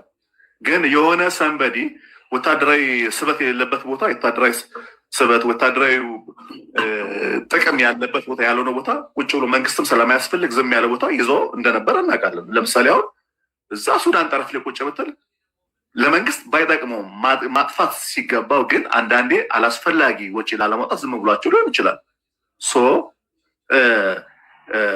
አለ ምድር ላይ ማስረሻ ሰጤ ሰራዊት ይዞ የነበረ ሰው ነው። ቀጣይም እዚህ ወደ ዲዲአር ማዕከል የሚገቡ ሰራዊት ሰሞኑን ትሰማለን። ከሌለኩ ከሱዳን አልመጣ ወይ ደግሞ ከዩጋንዳ አልመጣ አለ። የያዘው መሬት አለ። ወታደራዊ ገዢ መሬት ግን አይደለም። ዋጋ በሚያስከፍል ደረጃ የነበረ ሰራዊት አልነበረም። አሁን የነ ዘመነን ካሴ በሚዲያው ስለዚህ አማራ ፋኖ ብሔራዊ ኃይል የአራቱ አደረጃጀቶች ጥምረቱ ማለት ነው ትልቁ የሚባለው እሱ ነው። ስለዚህ ክልሉን ከግማሽ በመቶ በላይ ተቆጣጥሮታል ማለት ነው። በዚህ ሁኔታ አልተቆጣጠረም። ወታደራዊ ገዢ መሬት ያዘ። በራሱን ለማትረፍ ሸጥ ውስጥ ነበረ። ከዛም ነው እየወጡ የሽምቅ ውጊያ ያደረጉ የህዝቡን ማህበራዊ እረፍት የሚነሱት የነበረው ይሄ ነው። እና ወደ ሌሎቹ ማስረሻ ሰጤ ግን ቦታ ይዟል። ማስረሻ ሰጤ ቦታ ይዟል። አዎ ቦታ ይዟል። ቦታ ይዞ የነበረ ቦታው ግን መለየት ያለበት ይሄ ቦታው ለወታደራዊ ገዢ መሬት ያልሆነ መንግስታዊ ስርዓቱን ለማፍረስ በሚችልበት ደረጃ ወይ ደግሞ መንግስታዊ ተቋማትን መዋቅሮች መያዝ በሚችልበት ደረጃ ያልሆነ ቦታ ግን ኢትዮጵያ መሬት ውስጥ ነበረ። ማስረሻ ካፒቴን ማስረሻ ሰጤ አልተረዳም። መንግስት ምንም ስጋት ያልሆነ ቦታ ማለት ነው ያዘው። ስጋት ያልሆነ ቦታ በቃ ይሄ ነው። ታዲያ ስጋት ካልሆነ ለምን ተደራደርኩ ትላለህ? አንድ ሰው እኮ ምን አለ መደራደር ባርጌን ስታደርግ እኮ ያንተን ፈርስት ፕሪንስፕል ታስቀምጣለህ። ቴብል ላይ የእነሱን ፈርስት ፕሪንስፕል ያስቀምጣሉ። ይሄን ታታ እንፈልጋለን፣ ይሄን እናደርጋለን፣ ከዛ በኋላ የሚሆነውን ታደርጋለህ፣ የማይሆነውን ደግሞ ወደፊት እንመልሳለን ብለህ በአጭር ርቀት የምትመልሰውን ነገር እንመልሳለን ብለህ ትፈራረማለህ። ይሄ ማለት ሰውየው ባርጌኒንግ ፓወሩን አዳብሯል ማለት ነው። ጡንቻው ፈርጥመዋል ማለት ነው። እንግዲህ ማስረሻ ሰጤ ካፕቴን ማስረሻ ሰጤ ተደራደርን እና ተስማማን ካልክ በሌላ አባባል ባርጌኒንግ ፓወር አለው፣ ጡንቻው ፈርጥመዋል ማለት እኮ በሌላ አባባል ከሌሎቹ አንጻር ሌላው ደግሞ የመንግስትን ወደ ሰፊነት የሚያሳይ ነው። ይሄ አሁን ባለው ኮንቴክስት ከመንደር የተነሳ አንዱ የእንትን ታጋይ ነህ የማንኪያ እና የሹኪያ ታጋይ ከሚል የተነሳ እንትን ሆነ ትሬንድ እየሆነ እየመጣ ነው። ስለዚህ መንግስት ይሄ ትሬንድ የሆነውን ነገር ለማስቀረት በህዝብ ስነ ልቦና አሁን ሰሞኑ ብዙ የአማራ ልጆች ጓደኞች አሉ እዚህ አብሬያቸው ውላቸው ማንኪያ ብሔረሰብን እየነካ ነው። ቴዲ ማንኪያ ብሔረሰብን የማንኪያ ብሔረሰብን እያንቋሸሽ የምትናገረው ነገር ትክክል አይደለም። እሺ ይታረባለሁ እና ገብተዋል። በህዝቡ ስነ ልቦና ላይ መንግስት ከነኛ በመደራደሩ ቢያንስ በስነ ልቦና ደረጃ እረፍት ያገኛል። ህዝቡ ቀላል አይደለም። ቴዲ እዚህ ቁጭ ብለን እንደምናስበው አይደለም። ገብተዋል። ገብቶ መውጣት ይፈልጋል ህዝቡ። አሁን ለምሳሌ ባለፈው ቴዲ አንድ ቪዲዮ አይተን ነው በመትረየስ የተመታ ቦቲ አየውና ሰው የተሯሯጠ በእንትን ነዳጅ በእንትን ይቀዳል፣ በባልዲ በምናምን ይቀዳዩ። በእውነት ውስጤ በጣም ነው የተሰማኝ። ይሄ ነው የተርፉ አልኩኝ። እኔ እኮ አንድ ያልገባችሁ ነገር ታስታውሳላችሁ? መንግስት የ100 ቀን ዘመቻ ብሎ ባወጀበት ጊዜ እኔ እንደውም አንድ ነገር ብዬ ነበር። መንግስት እያደረገ ያለው የአትክልት የመትከል ይሄ ችግኝ ከመትከል ጋር እያይዤ ታስታውሳላችሁ? አረንጓዴ ዘመቻ ብዬ ከቀይ ኮከብ ዘመቻ ጋር እያይዤ አንድ የሰጠው ትንታኔ ነበር። ቀይ ኮከብ ዘመቻ ለደርግ ከፍተኛ ውድቀቱ የዚያድ ባሬን ጦርነት ካሸነፉ በኋላ ደርጎች በአጭር ይቋጫል ብለው አንደርስትሜት አድርገው በዛው ስብስብ ወደ ሳህል በረሃ ወረዱ። ከሻዕቢያ ጋር ለመዋጋት ማለት ነው። ቲፒኤልኤፎችም አሉ። አይሆኑ ሽንፈት ደርግ የተሸነፈበት በኢትዮጵያ ታሪክ ምናልባት በዓሉ ግርማ ብቻ ነው ነግሮን ያለፈው። ደርግን ያንኮታኮተው ያ ጦርነት ነው። የዛን ጊዜ አንደርስቲሜት አድርጓቸዋል ደርጎች። 17 ዓመት ገዝግዘው ደርግን ያደረሱበት ደረጃ ላይ አይታቸዋል። ጦርነት ዛሬ ሰዎች 5 ሆነው ጫካ ሲገቡ መፍራት አለብህ። ትክክለኛ ፖለቲከኛ ስትሆን ትክክለኛ ሀገር እያስተዳደር ከሆንክ እኔ አሁን ሀገር እየመራው 5 ሰዎች ሸፈቱ ከተባለ ደነግጣሉ። ለምን መሰለ? እነዚህ 5 ሰዎች ተስፋ የቆረጠውም የከሰረውም ያመመውም ሆዴባ ሰውም የተቀላቀላቸው መልቲፕላይ እያደረጉ ነው የሚሄዱት። ሲጀመር የትጥቅ ትግል የሚጀመረው እንደዚህ ነው። በቀላል ነው የሚጀመረው። ከዛ አንተ አንደርስቲሜት ታደርጋለህ። አንደርስቲሜት እያደረግ ትሄዳለህ። ይኸው ዛሬ ስንወያዩ እንኳን እኔ ቤት ስንተኛ ዓመታችን ነው? ከፕሪቶሪያው ስምምነት ማግስት የተጀመረ ጦርነት ላይ በዚሁ ቶን ያለ ነው። እየለቀምናቸው ነው፣ እያጠፋናቸው ነው። የሉም እኮ ቁጥቋጦ ውስጥ ናቸው። 3 ዓመት ሊይዙ 3 ወር 4 ወር ነው የቀራቸው። ይሄ ጦርነት በምታወሩት ደረጃ ቀላል ከሆነ አንድም የመሳሪያ ድምፅ እኮ አንድ ሀገር ላይ መሰማት የለበትም ወይ? መንግስት ዓላማውን እንዳለ ሆኖ መንገዱ መቀየር የለበትም ወይ? እንዲሁ ቀላል ነው እየተባለ እያየን ያለ ነው። ግን ማስረሻ ሰጤ ጋር ከአንድ ግለሰብ ጋር ድርድር አደረግኩኝ ብለህ ዜና የምትሰራበት ደረጃ ላይ ከደረስክ እነ ዘመነ ካሴ ቢሆኑ እንዴት ሊሆን ነው? ትልቁ እነዚህ የአራቱ የሸዋ የጎንደር የጎጃም እና የወሎ አደረጃጀት ዋናዎቹ ተሰብስበው ቢመጡ ዜናው እንዴት ሊሆን? ስለዚህ መንግስት ለምንድን ነው አንደርስቲሜት የሚያደርገው? በጣም ለምንድን ነው የሚያሳንሰው? መሬት ላይ የሚታየው እውነታ ከዚህ ውጭ ከቁጥር ውጭ እየሆነ ነው እየተባለ በሄደበት ሁኔታ ላይ በጊዜ ሂደት እየሸረሸረ የሚመጣ ነገር አይሆንም ወይ? ለመንግስት ስልውና አያሰጋችሁም ወይ? እናንተ አሁንም ዲናያል ውስጥ ነው ያላችሁት። ከዲናያል ውስጥ መቼ ነው የምትወጡት? የኔ ጥያቄ ነው። በቀረ ደቂቃ ያለን አብራራና ወደ ባቢ እንሄዳለን። እኔ በጣም የገዴና ውስጠኛ ያለ ነው ያሉት እንትኖች የፋኖ ደጋፊዎች ራሶች ፋኖቹ ናቸው ያሉት እንጂ መንግስት በነገራችን ቴዲ በነገራችን እውነቴን ነው የምነግርህ ለመንግስት ስጋት በማይሆን ደረጃ ወርዷል። በዛ ደረጃ ሆኖ መንግስት መደራደር ይፈልጋል። ይሄ የመንግስትን ወደ ሰፊነት ነው የሚያሳየው እንጂ ትልቅ የሚባለውም ተጽዕኖ ፈጣሪም የነበረው ያ የእንትን አይዘመነ አንዳንድ የሚሆን ምሳሌ ሚሊተሪ ላይ ታች መሬት ላይ አቅም ሲያንስ ወደ ፕሮፓጋንዳ እና ወደ ፎቶ ትገባል። አሁን አዘመነ ጋር አንዳንድ አብዛኛው የምናየው ፎቶ ነው፣ ፎቶሾፕ ነው። ወንዝ ሲሻገር ለምሳሌ አንድ ሰሞን አንድ ቪዲዮ አይቼ ነበረ፣ ዩቲዩብ ላይ አይቼ ነበረ። ኪንግ የሚል ጽሁፍ ጽፏል። ኪንግ እኮ አልሆነም። ቲሸርቱ ላይ ከየት ፈልጎ እንደለበሳት ራሱ ግራ ነው የሚገባኝ። ይሄ ገና መንግስትን የሚመኝ ሰው ነው። ገብቷል። ሌላ አንዳንድ ከመንግስት ጋር አንደራደርም ያሉትን ነገር በጣም ይገርመኛል። በመርህ ደረጃ አሁን አዲስ ታይም እንዳለው ከሆነ እኔ አፕሪሼት አደንቃለሁ። እሱ እንዳለው ግን እሱ እንዳለው አይደለም። እኛ 4 ኪሎ ካሰጡን አንደራደርም አለ አንደኛው የፋኖ ክፍል። እኛ የምንፈልገው 4 ኪሎ ብቻ ነው እንጂ የህዝባችን እንትን ከተመለሰ እንኳን ምን አላሉ 4 ኪሎ ካልሰጠን አንደራደርም ያሉ ኃይሎች አሉ። የፋኖ ያሉ ዘመነ ካሴ ቃል በቃል። ሌላው እንትን አፍሪካ ህብረትና ኢጋድ ታዝበናል ያሉት ታዲያ ድርድር ከሆነ ሲደራደሩ ታዝበናል ካል ትዝብት እኮ ነው። ታዲያ ሌላ ምን እንደሚደ እነሱ እኮ ማድረግ የሚችል ፋሲሊቴት ያደርጋሉ፣ ያደራደራሉ። ይሄ እኮ ነው። ይሄ ቃሉን እንዴት እንደተረዳው ሊገባኛል። ሌላው ደግሞ ትልቁ ችግር ዝም ብለን የትግራይን ጦር ወደ ኋላ መለስ ብለን እናስበው። በዛን ጊዜ ኢትዮጵያ መከላከያ ሰራዊት ከ35 እስከ 40 ሺህ የሚያክል ጦር ነው የነበረው። ያም ጦር አስተማማኝ አልነበረም። በህዋት ኢህአዴግ ሎቢ የሚደረግ ሰራዊት ነው የነበረው። መንግስት ሰራዊቱን ከዛ በኋላ እንደገና ሪፎርም አድርጎ ይህችን ቀይዋ መጽሐፍ ምትባላለች። እኛ ሁሌ በየቀኑ እንደ ውዳሴ ማርያም የሚያስቀድሱን መጽሐፍ ነበረች። ቀይዋ መጽሐፍ ትባላለች። መከላከያ ውስጥ መከላከያው አብዮታዊ ዲሞክራሲ ይጠብቃል ነው የሚለው። አብዮታዊ ዲሞክራሲ የፓርቲ ፕሮግራም ነው። ሰራዊቱ የፓርቲን ፕሮግራም ይጠብቃል ነው የሚለው። ህገ መንግስቱን አይልም። እንደዛው ማይንዳችንን ወሽ ያደረጉት ነበር። ሪፎርም ተደርጎ ምን ተብሎን አሁን በቂና አስተማማኝ ቁመና የተመሰረተ ሰራዊት ያለን በሰው ኃይልም በጦር መሳሪያም በቴክኖሎጂም። ዛሬ አንድ ያልተረዱት ነገር ምንድን ነው?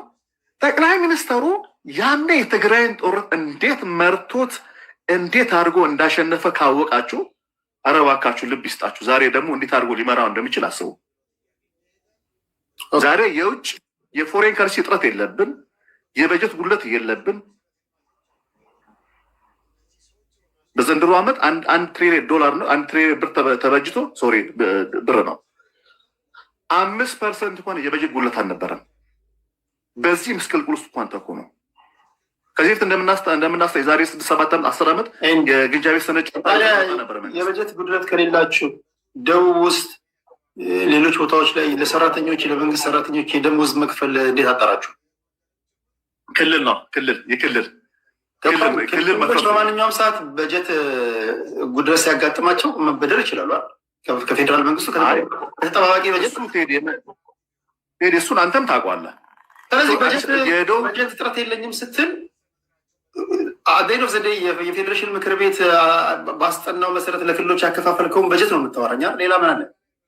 ክልል 4-5 ቦታ በበተኑ ለቪኤት እና ለአበል ለምናምን ለአንዳንድ ለቢሮክራሲ የወጣ ስርቆት ምናምን ተያይዞ በጀት ጉድለት የመጣ እንጂ በጀት ጉድለት ፌዴራል መንግስት ዘንድሮ ለበጀተው በጀት የበጀት ጉድለት የለበት። ለምን ዳቦ በሻይ አይበሉበትም? በጀታቸው ነው ወደ ባቢ እንሄዳለን። ሞጊል ለጨረስክ? ጠቅልያለሁ። አመሰግናለሁ። እሺ ከልብ አመሰግናለሁ። በነገራችን ላይ አዲሱ የደሞዝ ጭማሪ እስካሁን ተግባራዊ እንዳልሆነ እና በርካታ የመንግስት ሰራተኞች የተባለላቸው ከተሳሳትኩኝ ይታረማል። እኔ በሚደርሰኝ መረጃ ግን በርካታ የመንግስት ቃል የተገባላቸው የደሞዝ ጭማሪ እስካሁን እንዳልተሰጣቸው፣ አንዳንድ ክልሎች እንደውም የተጨመረው የደሞዝ ጭማሪ ያለንን በጀት ታሳቢ ያደረገ ስለሆነ አንከፍልም ብሏል ቃል በቃል።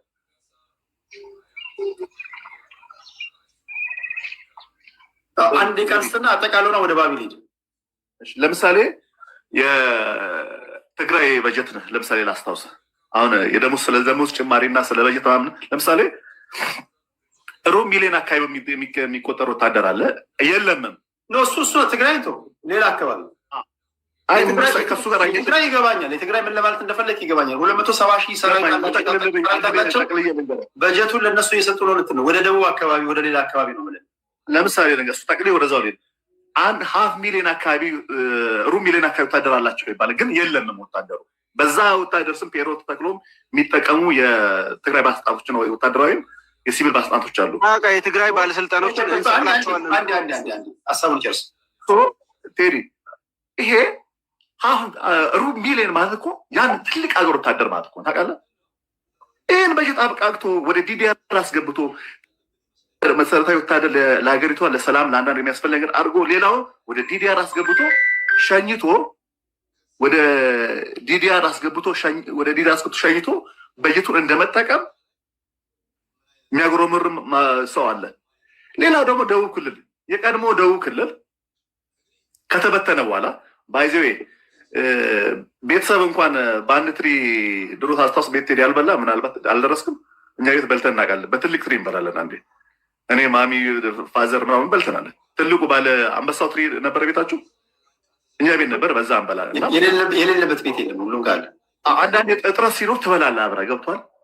የሆነ ወይ ወጥ ምናምን እጥረት ሲኖር አንዴ ሰብሰብ ብሎ ስትበላ ሁሉም ይዳረሳል። አሁን ምንድን ነው መሰለህ ከዛ ካለው እንጀራ ላይ ካለው አንድ እንጀራ ላይ ለእህትህ ለወንድም ለምን ወይ ከትምህርት ያልመጣ መልስ ስታከፋፍል በዛ መካከል ደግሞ ከእንጀራ ደግሞ የሚለው ቢሮክራሲዎች አሉ። ያንን ፋይናንስ የሚሰራ ምኑ የመኪናው የነዳጅ ያውሉ አለ። እኔ እኮ ኦኬ ወደ ሌሎች ቶፒክ ውስጥ አይደለም። እኔ እኮ ግራም ይገባኝ ኢትዮጵያ ውስጥ እነዚህ ሁሉ የምጠቅስልኝ የብልጽግና አመራሮች ናቸው አይደል? ያሳው እነዚህን ሁሉ መንቀልም መትከልም ይችላል አይደል? ፌዴራል መንግስቱ ይችላል። እየነቀለም እኮ ነው። መልሶ እኮ እኛ ጋር የሚመጣልን ክርክር የአስራት ኃይሌ ኬዝ ነው። አስራት ኃይሌ ወይም ደግሞ የኢትዮጵያ እግር ኳስ አሰልጣኞች እራሳቸው ተጫዋች ይመርጣሉ፣ እራሳቸው ይመለምላሉ። ከዛ 8 ይገባብናል። እራሳቸው እንዴት ነበር ጨዋታው ብላችሁ ኢንተርቪው ስታደርጓቸው በክሮስ የሚሻማ ኳስ የሄዲን ኳስ አይችሉም ተጫዋቾች ይላሉ። ኳስ መቅጨት የማይችል ኳስ ኮንትሮል ማድረግ የማይችል ተጫዋች ለምን መረጥክ ስትለው አይኑ ይፈታል። አጭበርባሪ ሰው ባለስልጣን ለምን አድርገህ ሾምክ? የክልል ፕሬዚዳንት፣ የከተማ ከንቲባ፣ ዋና ቁልፍ ቦታ ላይ ሌቦች ናቸው ካልክ ሌቦችን የሾምኩ አንተ ነህ።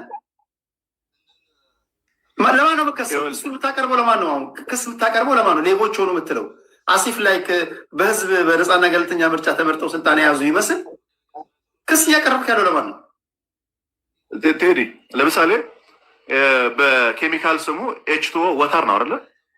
በቃ ምንም አይዛ ኤችቶ ካል ውሃ ነው የሚሆነው ማለት። ለምሳሌ ቴዲ ብለን አምጥተን አንተን ቴዲ ለህዝብ ግንኙነት ኃላፊ አድርገን ስናመጣ አንተ ምናልባትም ፒአር ከመሆን ይልቅ ራሱ ድርጅቱ የምትጎዳ ሰው ልትሆን ትችላል። ለምሳሌ ከጉምቱ ከፓርቲ የተባሩ ጉምቱ ባለስልጣኖች ልጥራለን ገዱ አንዳርጋቸውን አሁን የታሰረው ሰሞኑ የታሰረው እነሱ ለሱ መጠራ ሰው ነው አይቀመስም። ሰውን ሞከራው ሳይሰራ ሲቀር ታወርዳል። 8,000 ምናምን ሰው እንደተባረረ ቴዲ ታውቃለህ? ከበልጽግና ወደ ሌሎቹ ሊድ እኔ አሁን አንድ ያልገባኝ ነገር ህዝቡ እያማረረ ነው። ደሞዝ ተጨመረ ተብሎ እኔ እኮ ለእናንተም ፌርነስ እኮ ብዙ ጊዜ ያወራለሁ አይደለም? መንግስት የሚያደርጋቸው ነገሮች ይሄ ነው ብዬ እኮ ለእናንተም ፌርነስ እኮ ያደረጋችሁትን ነገር እኮ አልክድም እኮ። አሁን ግን በህዝቡ ላይ የሚታየው ነገር እያለቀሰ ነው፣ እያማረረ ነው፣ ተማሯልባቸው። ደሞዝ ተጨመረ ይባላል። ይህን ሲሰሙ የቤት አከራዮች ይጨምራሉ፣ ትራንስፖርት ይጨምርበታል፣ የምግብ ዋጋ ይጨምርበታል። ደሞዙ ግን አልተጨመረም። ለዜና ፍጆታ ነው ያለው። የመንግስት ሰራተኞች ገንዘቡን አያገኙትም። ገንዘቡ የት ነው ሲባል እነዚህ ሙሰኛ ባለስልጣናቶች ዘረፉ ትላለን። እነዚህን ሙሰኛ ባለስልጣናቶች ማን ነው የሾሙ? የብልጽግና ሰዎች ናቸው፣ ራሳቸው ብልጽግና ናቸው። ስለዚህ ማንን ለማን ነው የምታማው? የዘመድ ጉድፍ አብራ ያሳድፍ ይላል የሀገር ሰው ሲተረት። የእነዚህ ሰዎች መጨቅየትና ሌብነት የአንተም ሌብነት ነው እያልኩ ያሉት። የአንተ ስል አንተን ማለት ሳይሆን ይገባል። የፓርቲው ሌብነት ነው። ስለዚህ ፓርቲው ደግሞ በዚህ ደረጃ ከጨቀየ ፖለቲካ የሚያውቁ ሰዎች የሚገባቸው መምራት አልቻልክም ማለት ነው። መምራት ካልቻልክ ደግሞ መምራት ለሚችል ሰው ትለቃለህ ማለት ነው። ከቻልክ ደግሞ ታስተዳድራለህ። ህዝብ ተዘረፍኩኝ ሲል የዘረፉት ባለስልጣናቶች ናቸው ትላለህ። ባለስልጣናቶችን ደግሞ የምትሾሙ አንተ ከሆንክ አይጋጭም ነው የኔ ጥያቄ። ክብራትና ክብራት ሞጌላ ከልብ ነው ማመሰግነው። ወደ ባቢ ሊደሽ ባቢ የፋኖን እና የፌዴራል መንግስቱን ድርድር እንዴት አየው ወንድሜ? ወደ በጀት የከተተን ሞጊልዳ በጀት አጀንዳችን አልነበረም። አመሰግናለሁ ቴዲ፣ ጽናቱን ይስጥህ። ጨምሮ ትዕግስት ሰጥቶሃል። ብዙ ጋርቤጅ የሆኑ ሀሳቦችን ቁጭ ብለህ ትሰማለህ። እግዚአብሔር ጽናቱን ይስጥህ። እኔ እንዴት አየሁት? ያው እንደ ማንኛቸውም በሶሻል ሚዲያ ነው ያየሁት፣ በፌስቡክ ሳየው ግን ግራ የገባኝ ነገር እኔ ማስረሻ ካፒቴኑን ማውቀው ጎጃም ድሮ በትግራይ ጦርነት ጊዜ ከዘመነ ካሴ ጋር ጎጃም ላይ ሲንጎማለሉ ነው ማውቀው የነበረው እና አንድ የሆነች ካኪ ልብስ ለብሰው እዛ ነው ማውቀው። እንዴት ሸዋ እንደመጣም አላውቅም፣ ግን ከዛ ወጥቶ ሸዋ አንዴ ጎንደርም ምናምን የሚሄድ ነበር። ግን ዋት አይ ሚን ሂር ኢዝ ሜይን ፖይንት ኦኬ ተደራደረ ዘመነ ዛቴ። አንተ የጠየቀው ጥያቄ ነው የኔም ጥያቄ። ማን ነው ካፒቴን ማስረሻ? ኦኬ ምንድን ነው ፋይዳው ከዚህ ድርድር ከዚህ መፈራረም? ምንድን ነው እንደ ኢትዮጵያዊ የምናገኘው ፋይዳው ብዬ ነው እኔ ማሰበው እንጂ ድርድር አልጠላም። ተደራደሩ ጉድ። ግድ ነው። ምንድን ነው ፋይዳ? መሬት ላይ ምን ኢምፓክት አለው? ፖለቲካው ላይ ምን ኢምፓክት አለው የሚለውን ስናይ አንድ አመት ወደ ኋላ ብንሄድ ከጃል ሰኚ ጋር የተደረገው ድርድርና ፊርማ ስነስርዓት ምን ፋይዳ አመጣ? ምንም። አይንህን ጨፍን ላሞኝ ካልሆነ በስተቀር ምን ፋይዳ አመጣ? ከዛ ምንድን ነው ያገኘ ነው? እፎ ያልን ሰላም አገኘን።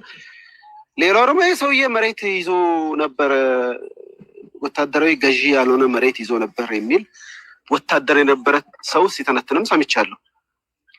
አሁን ለምሳሌ ያህል አንድ የምታውቀው ክልልን ውሰድ። ወታደራዊ ገዢ መሬት ከዛ ክልል ውስጥ ለምሳሌ አፋር ክልል ብትሄድ ወታደራዊ ገዢ መሬት የለም፣ ሜዳ ነው፣ ለቅ ያለ ሜዳ ነው። ስለዚህ አፋርን በሙሉ ተቆጣጥሯል እንደማለት ነው። ወታደራዊ ገዢ ያልሆነ መሬት ማለት ለእርሻ የሚሆንም መሬት አይደለም፣ ምንም ጥቅም የሌለው መሬት ነው። ጤና ስራ ማይሰራበት መሬት፣ ትምህርት የሌለበት መሬት ነው።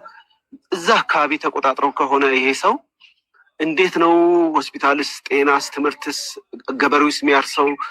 የመንግስት ለነዚህ አሁን ለሚጠቅሳቸው ነገሮች ደግሞ ከመንግስት የሚደርሱ ነገሮች አሉ። እነዚህ ነገሮች ሁሉ አያገኙም ነበር ማለት ነው ያ ማህበረ። ስለዚህ ምን እያለን ነው ማለት ነው? የሰውዬ ሁቺዝ ያንን ክልል እነዚህ ለዛውም ከዛ ከአፋብኃ ነው መሰለኝ ከዛ አንድ ግለሰብ እና እሱ እስክንድር ጋር ነው መሰለኝ የነበረው። ከዛ ውስጥ አንድ ግለሰብ በስሩ የሆነ የሚያዛቸው እሱ ወገኖች ያሉበት የሆነ 1 2 3 4 ቀበሌ ሊሆን ይችላል። አጠቃላይ ያ እሱ ያለበት እንትን ግን ብዙ አካባቢ፣ ብዙ ሰራዊት፣ ብዙ የሰው ኃይል፣ ብዙ ሎጂስቲክ ሊኖረው ይችላል። ግን ከዛ ውስጥ አንዱ እሱ እዛ አካባቢ ላይ ኢምፓክቱ ትልቅ ነው ብሎ ማሰብ ራሱ ጨፍናችሁ ላሞኛችሁ ነው የሚመስለኝ። እኔ ፋይዳው ምንድን ነው ያልን እንደሆነ ቅድም ለምሳሌ የዛሬ 6 ወር አስታውሳለሁ፣ እኔም ባልገባም የምክክር ኮሚሽን ዋና ኃላፊ ፕሮፌሰር ሲያወሩ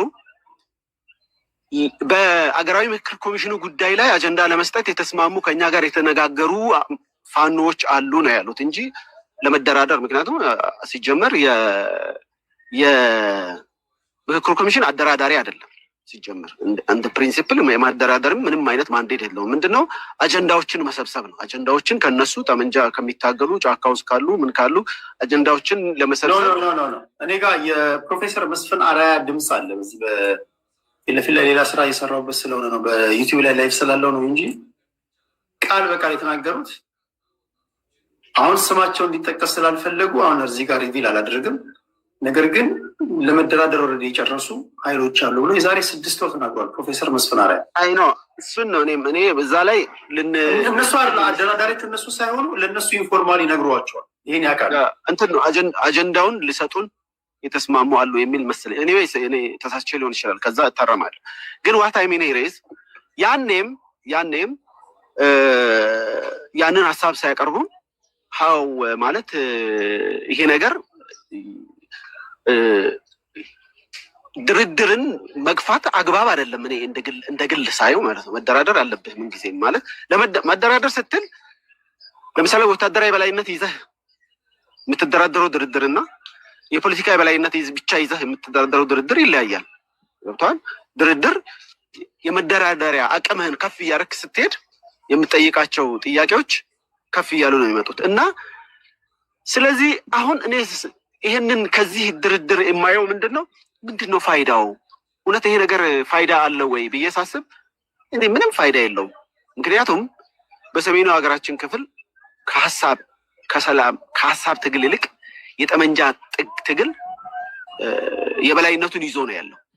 እኔ እስከማውቀው ድረስ ምንም ጥያቄ የለውም። ከላይ እስከታች ከኤርትራ ማነው ከትግራይ እስከ አማራ ክልል ከፊል ኦሮሚያ እንደዚህ ወደ ወለጋ ምናምን ከሀሳብ ትግል ከሰላማዊ ትግል ይልቅ የጠመንጃ ትግል የበላይነቱን ይዞ ነው ያለው። ስለዚህ የማስረጫ ሰጤ ድርድር ያንን የጠመንጃ ትግል የሚቀንስ ከሆነ እናያለን ወደፊት። ግን አንድ ዝም ብሎ የኢትዮጵያን ፖለቲካ እንደሚከታተል ሰው ምንም አይነት የረባ ፋይዳ አለው ብዬ አላስብም። ይህንን ነው ማለት የሚችለው። ቴዲ ቴንኪው ባቢያችን። ሌሎቻችሁም እንግዲህ ባላችሁበት በዚህ አውድ እያወራችሁ የተወያያችሁ ነው ብዬ ነው ተስፋ ማድረገው። የድርድሩን ዜና እንዴት አያችሁት? ለውጥ ያመጣል ወይስ አያመጣም? ፋኖች ተደራደሩ ወይስ መንግስት ህዝቡን አደናገረ? ከሁለቱም አንግል ነው የምታዩት። ሁለተኛ አንድ ሰው ነው ካፒቴን ማስረሻ ሰጤ ወይስ ከጀርባው ብዙዎች ተሰልፈው መጥተዋል? ፍርዱን ለእናንተ። በዚህ አውድ ነው የምንወያየው። ለቀጣይ ሌሎች አጀንዳዎች እስኪገኙ ድረስ መሐመድ እንኳን ደህና በጣም ቴዲ እኔ ተራ አይደለም ወይ መሐመድ እና ባቢ እነሱ ስላላወሩ ያወሩና ከዛ ወደ እናንተ እመጣለሁ። መሐመድ እንዴት ነው? ቴዲ ይሰማል ብዬ ተስፋ አደርጋለሁ። መጀመሪያው በጥያቄ ነው መጀመር የምፈልገው እና የትም ቦታ ክሬዲብል የሆነ ሶርስ አላገኘሁም። ማስረሻ ሰጤ ፊዚካሊ ሰሬንድ አድርጎ በመንግስት ከስተዲ ውስጥ ገባ የሚል ዜና አልሰማሁም። ያ በሌለበት ውስጥ ማስረሻ ሰጤ እጅ ሰጠ ተብሎ የተደረገው ነገር እኔ እንደ ሶሻል ሚዲያ ፕሮፓጋንዳ ነው ብዬ ነው የማስበው። ይሄንን ሌሎችም እንዲያስቡት። ሞጊልዳ ሚት አድርግልኝ። ከዛ ባሻገር አሁንም ደግሞ ሌላኛው ሚስኮንሰፕሽን የኢጋድ እና አፍሪካን ዩኒየን ሃይ ሌቭል ዊትነሱ ነው ያፈራረሙት አግሪመንት ኢዝ ቢትዊን ዲ አምሃራ ሪጂናል ገቨርንመንት ኤንድ ፋክሽን ኦፍ ደ ፋኖ ግሩፕ ነው የሚለው። ሪፖርቶች እንደዛ ነው የሚያሳየው። የፌዴራል መንግስቱ ጋር ነው ተብሎ የሚደረገው ነገር ከየት መጥቶ ነው የኔ ጥያቄ። ይሄንንም ሁላችንም ይሄን ታሳቢ አድርገን፣ ምክንያቱም የፕሮፓጋንዳ ሰለባ ይሆን ይመስለኛል።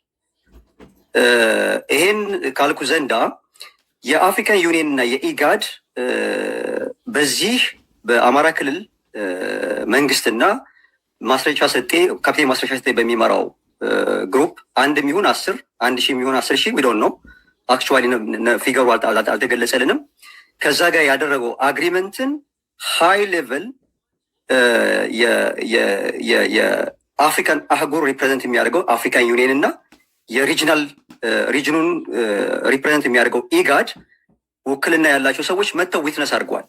ይሄ ነገር ክልሉ እንደ ክልል የእሱን ሀሳብ ከሚገዙ የፋኖ ኃይሎች ኮታንኮት እነ ማስረሻ ሰጤ ጋር ክልሉን የማትረፍ እና የክልሉ ማህበረሰብ ካለበት ፈርዘር ኤክስፕሎይቴሽን፣ መደፈር፣ መገደል ምናምን በተቃራኒ የቆመን ግለሰብ መርጧል ብዬ ነው የማስበው። ምክንያቱም የወጣውን ማኒፌስቶ ተብሎ የወጣውን ነገር ካየኸው የሚሆነው ምንድነው? አንደኛ ህዝቡን የማዳን ጉዳይ አለ። ሁለተኛ ከኢትዮጵያ ጠላት ጋር ከሚባሉ ሰዎች ጋር አንሰራም የሚሉ ግሩፖች አሉ። እነሱን ይዞ ነው ክልሉ አቶ አረጋ ከበደ እየሰራ ያለው የሚል የራሴ እንትን ስላለኝ ነው፣ አንደርስታንዲንግ ስላለኝ ነው። ከዛ ባሻገር ግን እነዚህ ሁለቱ ኢጋድና የአፍሪካን ዩኒየን በዚህ ድርድር ላይ ዊትነስ መሆናቸው ምንድን ነው ፋይዳው ከተባለ በዋናነት ጠቀሜታው ለፌዴራል መንግስቱ ነው ብዬ ነው የማስበው። ይሄ የተረዳሁበት በምን መሰለ? መጀመሪያው የአፍሪካ ዩኒየን እና የኢጋድ ያደረጉት ምንድን ነው? ፕሬር ምንድን ሌጂቲማይዝ አድርገዋል። ኦኬ ሌጂቲማይዝ አድርገዋል፣ ኢንዶርስ ስላደረጉት ማለት ነው። እንትኑን አይታችሁ ከሆነ ሪፖርቱን ካያችሁት እዛ ቦታ ላይ ኢንዶርስ አድርገዋል። ተገኝተው ዲፕሎማት ልከው የፊርማ ስነስርዓቱን እና ከፊርማ ስነስርዓቱ ጋር ተያሄዱ ፈርዘር አዱ የሆኑ ነገሮችን ተወያይተው ተነጋግረው ነው የሄዱት። ያ ማለት ያ አግሪመንት ፖለቲካል ሲግኒፊካንስ አለው። ያንን አግሪመንት ቫዮሌት የሚያደርጉ ኃይሎች ለምሳሌ የአማራ ብሔራዊ ክልላዊ መንግስት ጋር አግሪ ያደረጉትን አግሪመንት ቫዮሌት የሚያደርጉ ኃይሎችን የፌዴራል መንግስት ከአፍሪካን ዩኒየን እና ከኢጋድ ሰፖርት ጠይቆ ኢንክሉዲንግ እነዚህ ደግሞ ሁለት አካላቶች ከሌሎች ዓለም አቀፍ ድርጅቶች ጋር በፒስ ኤንድ ሴኩሪቲ ጋር ከሚሰሩ የአፍሪካን ፒስ ኤንድ ሴኩሪቲ ሪጂናልም አህጉራዊ ያለውን የሚሰሩ ሰዎች ጋር ተነጋግረው የኢትዮጵያን መንግስት ሊቨሬጅ ሊሰጥ የሚያስችል ስምምነት ነው። እኔ የምለው የብልጽግና መንግስት በአማራ ብሔራዊ ክልላዊ መንግስት ተደራዳሪነት የፖለቲካ ሴራ ሰርቶባቸዋል ብዬ ነው የማስበው። ምክንያቱም እንደምታውቀው ዴራር ፍራግመንት አይደለም፣ ፋኖ አንድ አይደለም። ክልል ውስጥ ያለው ፋኖ ፍራግመንት ነው። ከፊሉ እኔ ኤትኖ ናሽናል አሁን ለምሳሌ እስክንድር ነጋ እኛ ኤትኖ ናሽናሊስት አይደለንም ነው የሚለው። ስለዚህ ኤትኖ ናሽናሊስት አይደለንም ካለ እስክንድር ነጋ ሂ ሃዝ ኖ ራይት ማስረሻ ሰጤ ከክልሉ ጋር ተስማማ አልተስማማ የሚለውን ተረት ተረት ማውራት አይጠበቅበትም። እስክንድር ነጋ የሚዋጋው ወይም ደግሞ የሚታገለው ኢትዮጵያ ነፃ ለማውጣት ነው አይደለም፣ ኤትኖ ናሽናሊስት አይደለሁም ካለ። ስለዚህ እነ ማስረሻ ሰጤ ደግሞ ክልሉ ውስጥ ያለውን ዲስኦርጋናይዝድ የሆነውን ስትራክቸር መልሰው ጠግነው እዛ ውስጥ የፖለቲካ ሊቨሬጅ አገኝተው ክልሉን የማስተዳደርና አልፎ ተርፎ በፌዴራል መንግስት ውስጥ የራሳቸውን ኢምፓክት ለማምጣት እየሄዱ ነው ብዬ ስለማስብ ማለት ነው። ይሄ በሆነበት ውስጥ እኔ እስክንድር ነጋ አይ ዶንት ቲንክ እስክንድር ነጋ ራሱ እንትን ክሬዲብል ነው ብዬ አላስብም። የሚናገረው ነገር የሚማታ ነገር ነው የሚናገረው። ቲያሬቲ ላይ የተናገረው ሌላ ነው። አሁን እዚህ ጋር ከነ መሳይ መኮንን ከሚባል ግለሰብ ጋር የሚያወራው ሌላ ጉዳይ ነው። ኢቭን ራሱ ከኋላ ያሉትን ጀሌዎቹን ዲሲቭ ለማድረግ ነው የሚፈልገው። አፍሪካን ዩኒየንም ሆነ ኢጋድ አደራደርን የሚል አንድም መረጃ አላወጡ። ታዛቢ ዊትነስ ሆነናል ነው የሚሉት ብሎ ያሉት ማየት እንችላለን። አዲስ ስታንዳርድ ላይ ተዘግቧል። ኦል አፍሪካን ኒውስ ላይ ተዘግቧል። ሌሎችም ቦታዎች ላይ ተዘግቧል። ከዛ ባሻገር የጋርዲያን ያወጣውንም ሪፖርት ማየት እንችላለን። ዘጋርዲያን ያወጣው ሪፖርትን ካየህ የፋኖ ኃይሎች አዘ ጉሬላ ፋይተር ሆኖ የሚንቀሳቀሱበት ቦታ ላይ ማህበረሰቡን ከሚገባው በላይ ኤክስፕሎይት እያደረጉት ነው የሚል ሪፖርቶች ወጥተዋል። የፎቶግራፍ ምስሎችን አስደግፎ ማለት ነው። እነዛ ደግሞ አኪዩዝ የሚደረጉት ከሌሎች ፋክሽኖች ጋር እስክንድር ራሱ የዛሬ 3 ወር ከተሳሳትኩ እታረማለሁ ከመንግስት ጋር አሁን ድርድር የሚለው ብዙ ጊዜ አጨቃጫቂ ነው። ከመንግስት ጋር ወደ ድርድር ሊወስዱን በሚችሉ ጉዳዮች ላይ ተነጋግረናል፣ ተገናኝተን ተነጋግረናል። በሌላ አባባል በድራፍቱ ላይ ወደ ድርድር ሊወስደን በሚችለው ጉዳይ ላይ አውርተናል ብሎ ነበር አይደል? ያን ብቻ አይደለም። እስክንድር የዋሸው ነገር ምን መሰለ? ከዚህ በፊት ምንም አይነት ድርድር አድርገን አናውቅም። አሁን ደግሞ መጣና ከመንግስት ጋር ልንደራደር ነው። የአዲስ ታይምስ ኢትስ ማይ ታይም ምንድን ያለው ኢትስ ማይ ታይም ያለው ምን ነበረ? በሰዓቱ አስታውሳለህ? የቡግን አካባቢ ረሃብ ተከስቶ ነበር። አዲስ ታይምስ ችግር የለውም። እኔ ግራ የሚገባኝ ነገር ምን ጠቃለ ቴዲ ግለሰብ አምልኮ ያለባቸው የሶሻል ሚዲያ የፋኖ ደጋፊዎች አሉ። ለምሳሌ ማስተርሻ ሰጤን የምታመልከው ከሆነ ማስተርሻ ሰጤ ሰው ነው። ራሽናል ማይንዱን ተጠቅሞ የሚሄድበት መንገድ ያዋጣል አያዋጣም ብሎ ሀሳብ ሊቀይር ይችላል። ስለዚህ ካመንክበት የቀየረውን ሀሳብ ለህዝብ የምታስብ ከሆነ የህዝቡን መጻኢ አስቦ ከሆነ የቀየረው ዩ ሃቭ ቱ ሰፖርት ሂም። አሁን ያለው ምንድን ነው? እኔ አላውቅም። ግለሰቦች የራሳቸውን ዓላማ ያላቸው ነገር ያለ ይመስለኛል። እዚህ ሶሻል ሚዲያ ላይ ያሉ ቢስቶች ማለት ነው። ምክንያቱም እኔ የማውቀው መሬት ላይ ያለው ህዝብ መከራ እየበላ ነው። ባይሁ ኮርክሩክ መንግስትም ይሁን ታጣቂ ኃይል ይሁን ሌላ ኢንሰርጀንቶች የሆኑ ጎንደር ላይ እናቶች እህቶች የተደፈሩ ነው። ወሎ ላይ እህቶች የተደፈሩ ነው። ጎጃም ጎንደር ላይ የተደፈሩ ነው። መልሰው ማለት ነው እነዚሁ ይሄንን ትግል ይደግፋሉ የሚባሉ ሰዎች እነ ዘመነ ካሴ እኮ በግራና በቀኛቸው የገበሬውን ልጅ ይዘው እየተኙ ነው እያሉ እኮ የሚያሟቸው ሰዎች ናቸው። መልሰው ደግሞ እዚህ ጋር መጥተው ከአንተ ጋር የሚጨቃጨቁት። ስለዚህ እኔ ባለኝ አንደርስታንዲንግ ከሆነ መንግስት ምን እያደረገ ነው? እየከፋፈላቸው ነው። ከዛ ውስጥ ለሱ ሰብሴት የሚሆኑትን እያወጣ ነው። በኢትዮጵያ የግዛት አንድነት የሚያምኑ ኢትዮጵያን ከጠላት ጋር ሆነው የማይወጉትን ክልሉ ላይ ፓወር ኮንሶሊዴት አድርገው መምራት የሚፈልጉትን እየለየ ከሌሎች ከጠላት ኃይሎች ጋር ያሉትን የሚወግኑትን ላይ ከሻዕቢያ ጋር ሊሆን ይችላል፣ ከቲፒኤልኤፍ ጋር ሊሆን ይችላል የመወገር ስትራቴጂክ ታክቲካል የሆነም ስትራቴጂክ አላያንስ እንፈጥራለን የሚሉትን ኃይሎች ለይቶ ከኢጋድና ከኤዩ ሊቨሬጅ አግኝቶ ቀጣይ የሆነ ኮንቬንሽናል ዋር ለማካሄድ ያሰበ ይመስለኛል። ይሄን ነው ማለት የምፈልገው። ቴዲ አመሰግናለሁ። ቴንክ ዩ መሐመድ። እሺ ባባ ይዞ ቴንክ ዩ ቴዲዬ። እንዴት ነህ? ሰላም ነው? አለሁልህ። ድርድሩ እንዴት አየው? ድርድር ነው ማደናገር ነው? ኦኬ እኔ የታዘብኩትንና እኔ የተረዳሁበትን አኳኋን ላስቀምጥ። በአማራ ክልል መንግስትና በአማራ ክልል ውስጥ ከሚገኙ የፋኖ ታጣቂ ተንቀሳቃሽ ኃይሎች መካከል ከአንደኛው ጋር የተደረገው ስምምነት ለእኔ ድርድር ነው። ትርጉም ያለው ድርድር ነው። ቫሉ ያለው ድርድር ነው። ለህዝብ በተወሰነ መልኩ እፎይታን መፍጠር የሚችል ምናልባት ከሌሎቹ ጋር ለሚደረገው ድርድር ተስፋ ሰጪ ድርድር ነው የሚል እምነት አለኝ። ምክንያቱም አሁን ማስረሻ ሰጤ ድርድር ላይ ሲመጣ ከበስተጀርባው ሰው የለውም፣ ከበስተጀርባው የሚመራው ኃይል የለውም የሚለውን ኢሹ የሚያነሱ ሰዎች በድርድሩ ደስተኛ ያልሆኑ፣ የትጥቅ ትግሉ እንዲቀጥል የሚፈልጉ፣ ውጊያው እንዲቀጥል የሚፈልጉ፣ ራሳቸው ፐርሰናል የሚወዱት የሚያመልኩት ሰው ገዢ ሆኖ እስኪመጣ ድረስ ህዝብ እንዲደቅ የሚፈልጉ ሰዎች አመለካከት ነው። ክልል ውስጥ በርካታ ሰዎች አሉ። በርካቶቹም መሪ ናቸው። እያንዳንዱ የየራሳቸው አንጃ፣ የየራሳቸው ግሩፕ፣ የየራሳቸው ወታደራዊ ኃይል አላቸው። ፋክት ነው። ገብተዋል። ስለዚህ ለምሳሌ ከህወሓት ጋር የተደረገው ድርድር በፖለቲካና በወታደራዊ አመራሮች መካከል የተደረገ ድርድር ነበር፣ በመንግስትና በህወሓት በኩል የነበረው። ከዛ በኋላ ነው መሳሪያ ስለማስረከብ ወደ ሰላማዊ ስምምነት ስለመምጣት ሌሎች ሀስሎች የቀጠሉት ከዛ በኋላ ነው። ፊት ለፊት መጥቶ ሊደራደር የሚችለው 1% ነው፣ አንድ ሰውዬ ነው። ያም ማስረሻ ሰጤ ከክልሉ መንግስት ጋር ነው። ከክልሉ መንግስት ጋር ያደረገው ስምምነት ምን ያደርጋል ስትለኝ፣ በማስረሻ ሰጤና በሱ አንጃዎች መካከል ሊደረግ የነበረ ጦርነት ይቆማል ማለት ነው። ለዚህ ህዝብ ሰላም ያመጣል ማለት ነው። 5-6 ተዋጊዎች ከነበሩ አንደኛው ተዋጊ ለሰላም እጁን ከሰጠ 4 ተዋጊዎች ይቀራሉ ማለት ነው። እነሱን ወደ ስምምነት እንዲመጡ ተጨማሪ ጥሪ ታቀርባለህ። እዚህ ጋር አንድ እኔ አንብቤው ግራ የገባኝን ነገር ልጠይቃችሁ።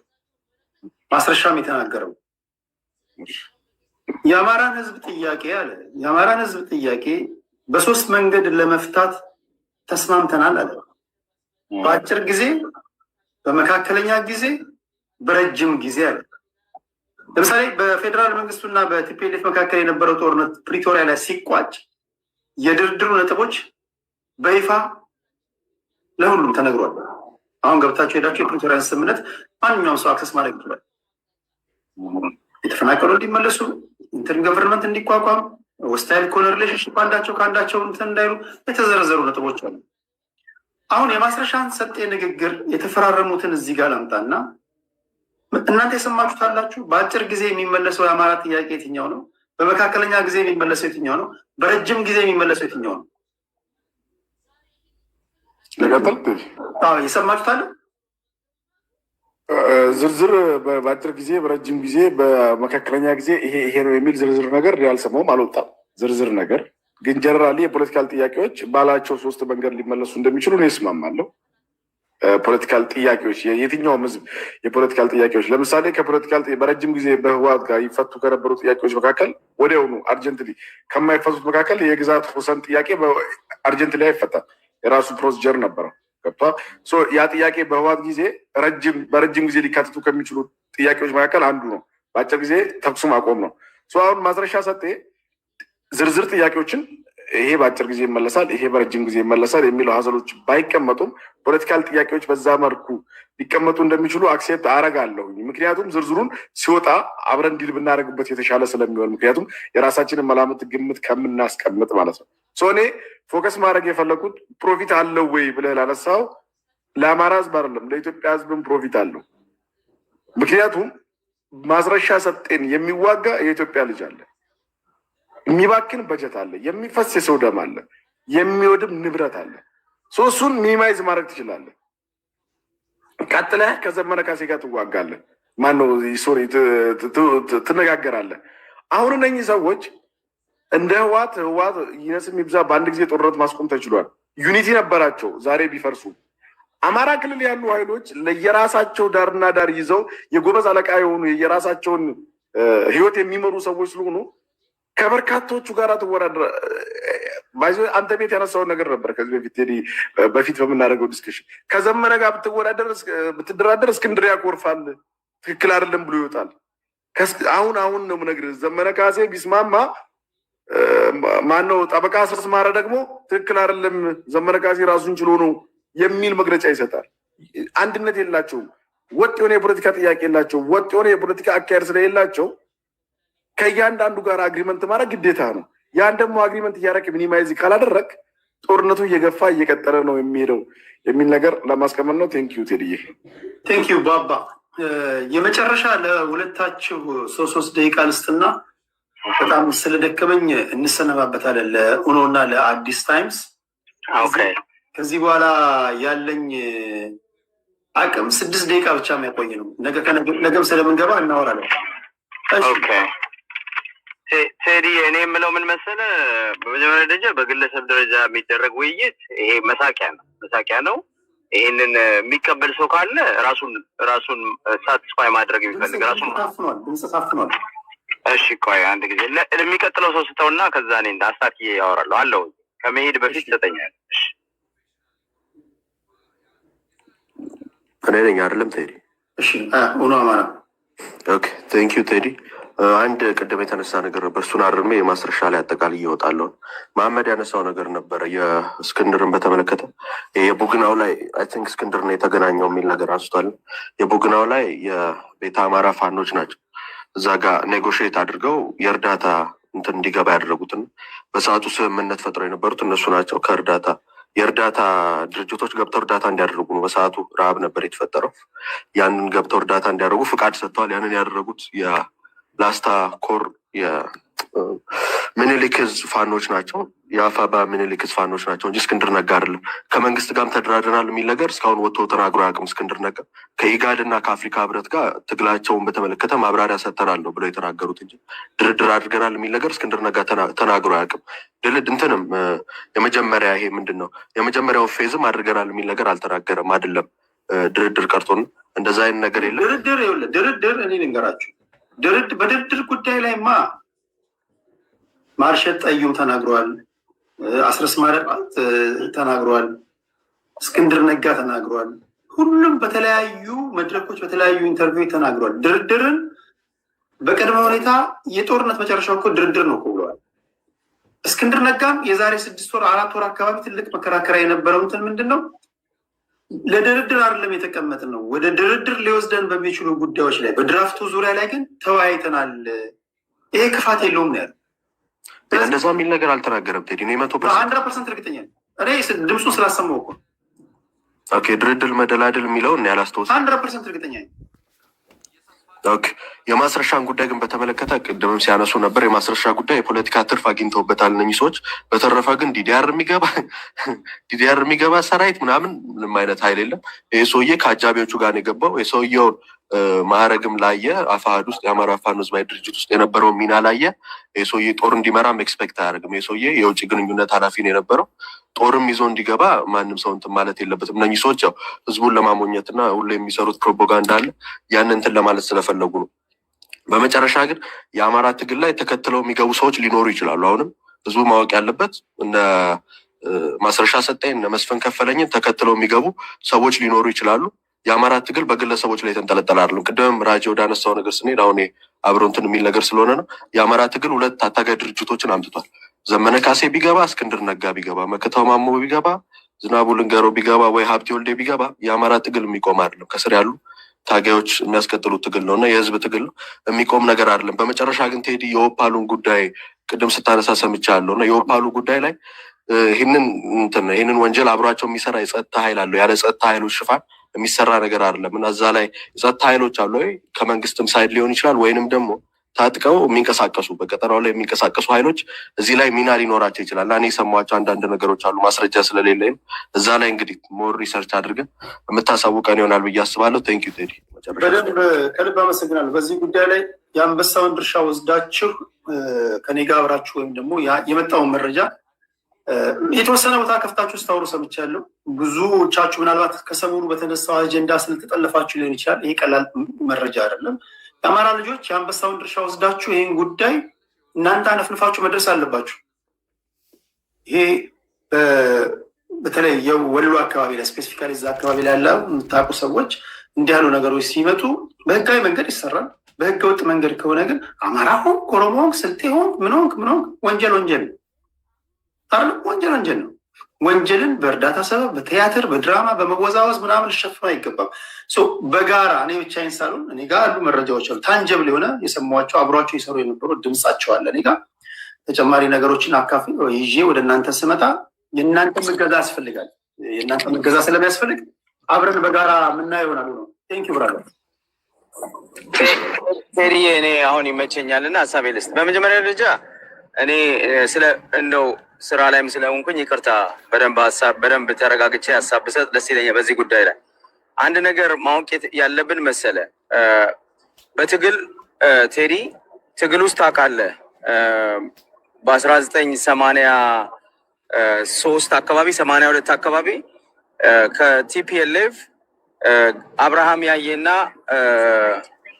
አረጋኸኝ ማን ነው አርያ ገብረመድህን አርያ እጅ ሰጥተዋል ለደርግ መንግስት፣ ወያኔ ወደ 4 ኪሎ ሊገሰግስ ሲል ማለት ነው። እነዚህ መስራቾች የነበሩ ሰዎች ናቸው እና በቴሌቪዥን ገብተው የወያኔን ዓላማ የወያኔን ሚስጥር ሁሉ አቅርበው ያውቃሉ። እና በትግል ውስጥ ምንድነው የምልህ፣ እንደዚህ በግለሰብ ደረጃ ትግል የሚመራው ሰው ሊኖር ይችላል፣ ሰርጎ ገብ ሊሆን ይችላል፣ ታጋይ ሆኖ ሸሽቶ የሚሄድ ሰው አለ። ይሄ የነበረ ነው፣ ወደፊትም የሚኖር ነው። ገባ? ሻዕቢያ ውስጥ ነበረ፣ ወያኔ ውስጥ ነበረ፣ ኦነግ ውስጥ ነበረ፣ አሁን ፋኖ ውስጥም ይኖራል። የተለየ ነገር አይደለም። ግን ምንድነው አሁን ይሄ በጣም አሳፋሪው ነገር፣ የፋኖ ማስረሻ ሰጤ ኃይል አለው አለ። ቅድም ወንድማችን ሞጊዳና የብልጽግና ካድሬዎች ኃይል አለው እና ኃይሎቹ ደግሞ ነገ ከነገ ወዲያ ይታያሉ፣ ብዙ ናቸው አለ። ኃይል ካለው ኃይሉን ይዞ ሲገባ እኮ ማሳየት ይቻላል አይደለም እንዴ? መጀመሪያ ነው የምታሳየው እንጂ አዳነች አበቤ ያሰለጠነችውን ሚሊሻ፣ አረጋ ከበደ ያሰለጠነውን ሚሊሻ፣ የሽመልስ አብዲሳን ሚሊሻ ምናምን ሰብስበ ማስረሻ ሰጠኝ መሀል አድርገ ነገ ድራማ ይዘህ እንደምትመጣ ግልጽ ነው። መንግስት በጣም ጠምቶታል ማለት ነው፣ ወይም ደግሞ በጣም ደስፕሬት ሆኗል ማለት ነው። ከአንድ ሰው ጋር ተደራደርን ካሉ በጣም በጉጉት እየጠበቀ ነው ማለት ነው። ይሄ ነገር በጣም እንዴት ነው በፖለቲካዊ ቋንቋ እንዴት ነው መንግስት እንዴት ነው ከአንድ ሰው ጋር ተደራደርን ብሎ ዜና የሚሰሩት? አንድ ሰው ከማስረሻ ሰጠኝ ጋር የሚመጡ 2-3 ሰዎች ሊመጡ ይችላሉ። ግን ፖይንቱ ምንድን ነው? እነዚህ ሰዎች ተጽዕኖ መፍጠር ይችላሉ ወይ? ቶክስ ሊያቆም የሚችል ሰው ነው ወይ ማስረሻ ሰጠኝ? ሁነኛ ሰው ነው ወይ? ጥሩ ጥያቄ ነው። ይኸውልህ ቴዲዬ፣ ለሁለት ነገር ነው ይሄን ድርድር ብሎ መንግስት የሚወጣበት ነገር። ደስፕሬት ሆነ የሚለው ነገር ትክክል ነው። መንግስት ዘው ወይስ ደስፕሬት ነው ክራክዳውን ለማድረግ ተቃዋሚዎችን ለመበተን። ልደቱ አያሌውን ሀገር አትገባም ያለ መንግስት እኮ ነው። ሁሉ ጊዜ ሪሜምበር ማድረግ አለብህ ቴዲ። በነፃነት መሳሪያ ላይ ያዘውን ልደቱ አያሌውን ሲቲዝንሺፑን ነጥቆ ሀገር አትገባም ያለ መንግስት ነው። ደስፕሬት ነው ይሄ ስርዓት። ይሄ ስርዓት የአማራ ህዝብን የትጥቅ ትግል የነፃነት ትግል ክራክዳውን ለማድረግ ለመበታተን እና ለመከፋፈል እንደዚህ አይነት ሲስተሞች ለመጠቀም ይህንን ያለው አየህ፣ ምንድን ነው ማስረሻ ገሰጤ ሚስጥር አወጣ፣ ታጣቂዎች ይዞ ገባ፣ በመሀል መከፋፈል ነው የሚፈልገው። ሁለተኛ ዲሰፕሽን ምንድን ነው? ለኢንተርናሽናል ኮሚኒቲ ይኸው እኮ የአማራ ህዝብ ጥያቄ የመለስን ነው።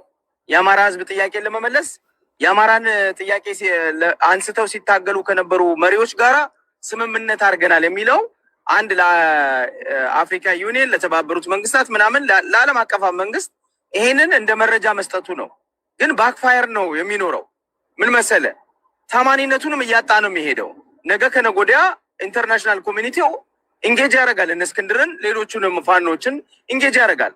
ደግሞ ጥሩ ነገሩ ፋኖዎች አፋባሃና አፋሃድ ወደ አንድነት ለመምጣት ሰርተው ጫፍ ላይ ደርሰዋል። አሁን አማራ ፋኖ ትልቅ ሆኖ ለመውጣት ኦልሬዲ ኃይሉን እያጠናከረ ባለበት ሰዓት አንድ ግለሰብ ጋር ተደራጀው ሲሉ ነገ ባክፋየር ነው። እነዚህ ሰዎች ጠንክረው ወጥተው ትግላቸውን የሚያጣጡፉበት ትግላቸውን የሚያቀናጁበት አንድ ኢንተርናሽናል ኮሚኒቲውም ደግሞ ትግላቸውን የሚረዳበት ሁኔታ የደረሱበትን ሁኔታ የሚረዳበት ሁኔታ እየመጣ ነው ያለው። ስለዚህ እነዚህ ሰዎች ጊዜያዊ ጥቅማቸው ምንድን ነው? አንድ ፋኖን እንከፋፍላለን፣ ሁለት ኢንተርናሽናል ኮሚኒቲውን ዲሲቭ እናደርጋለን ብለው ነው። ይሄ ግን የሚሳካላቸው ነገር አይደለም። እንዳልኩ ግን ማስረሻ ሰጤ ይዞ የገባው ታይቷል። 11 ሰው ነው 12 ሰው ነው ይዞ ቢበዛ 18 ሰው ነው። እሱን 1800 አድርገው ሚሊሻ አልብሰው ማስረሻ መሀል አድርገው በቴሌቪዥን አሚኮና ኢቲቪ ዶክመንተሪ ይዘው ይመጣሉ። አትጠራጠር ቴዲ፣ ይህንን ይዘው ይመጣሉ። እና ስለዚህ እነዚህ ሰዎች ደስፕሬት ናቸው። ልክ ነህ።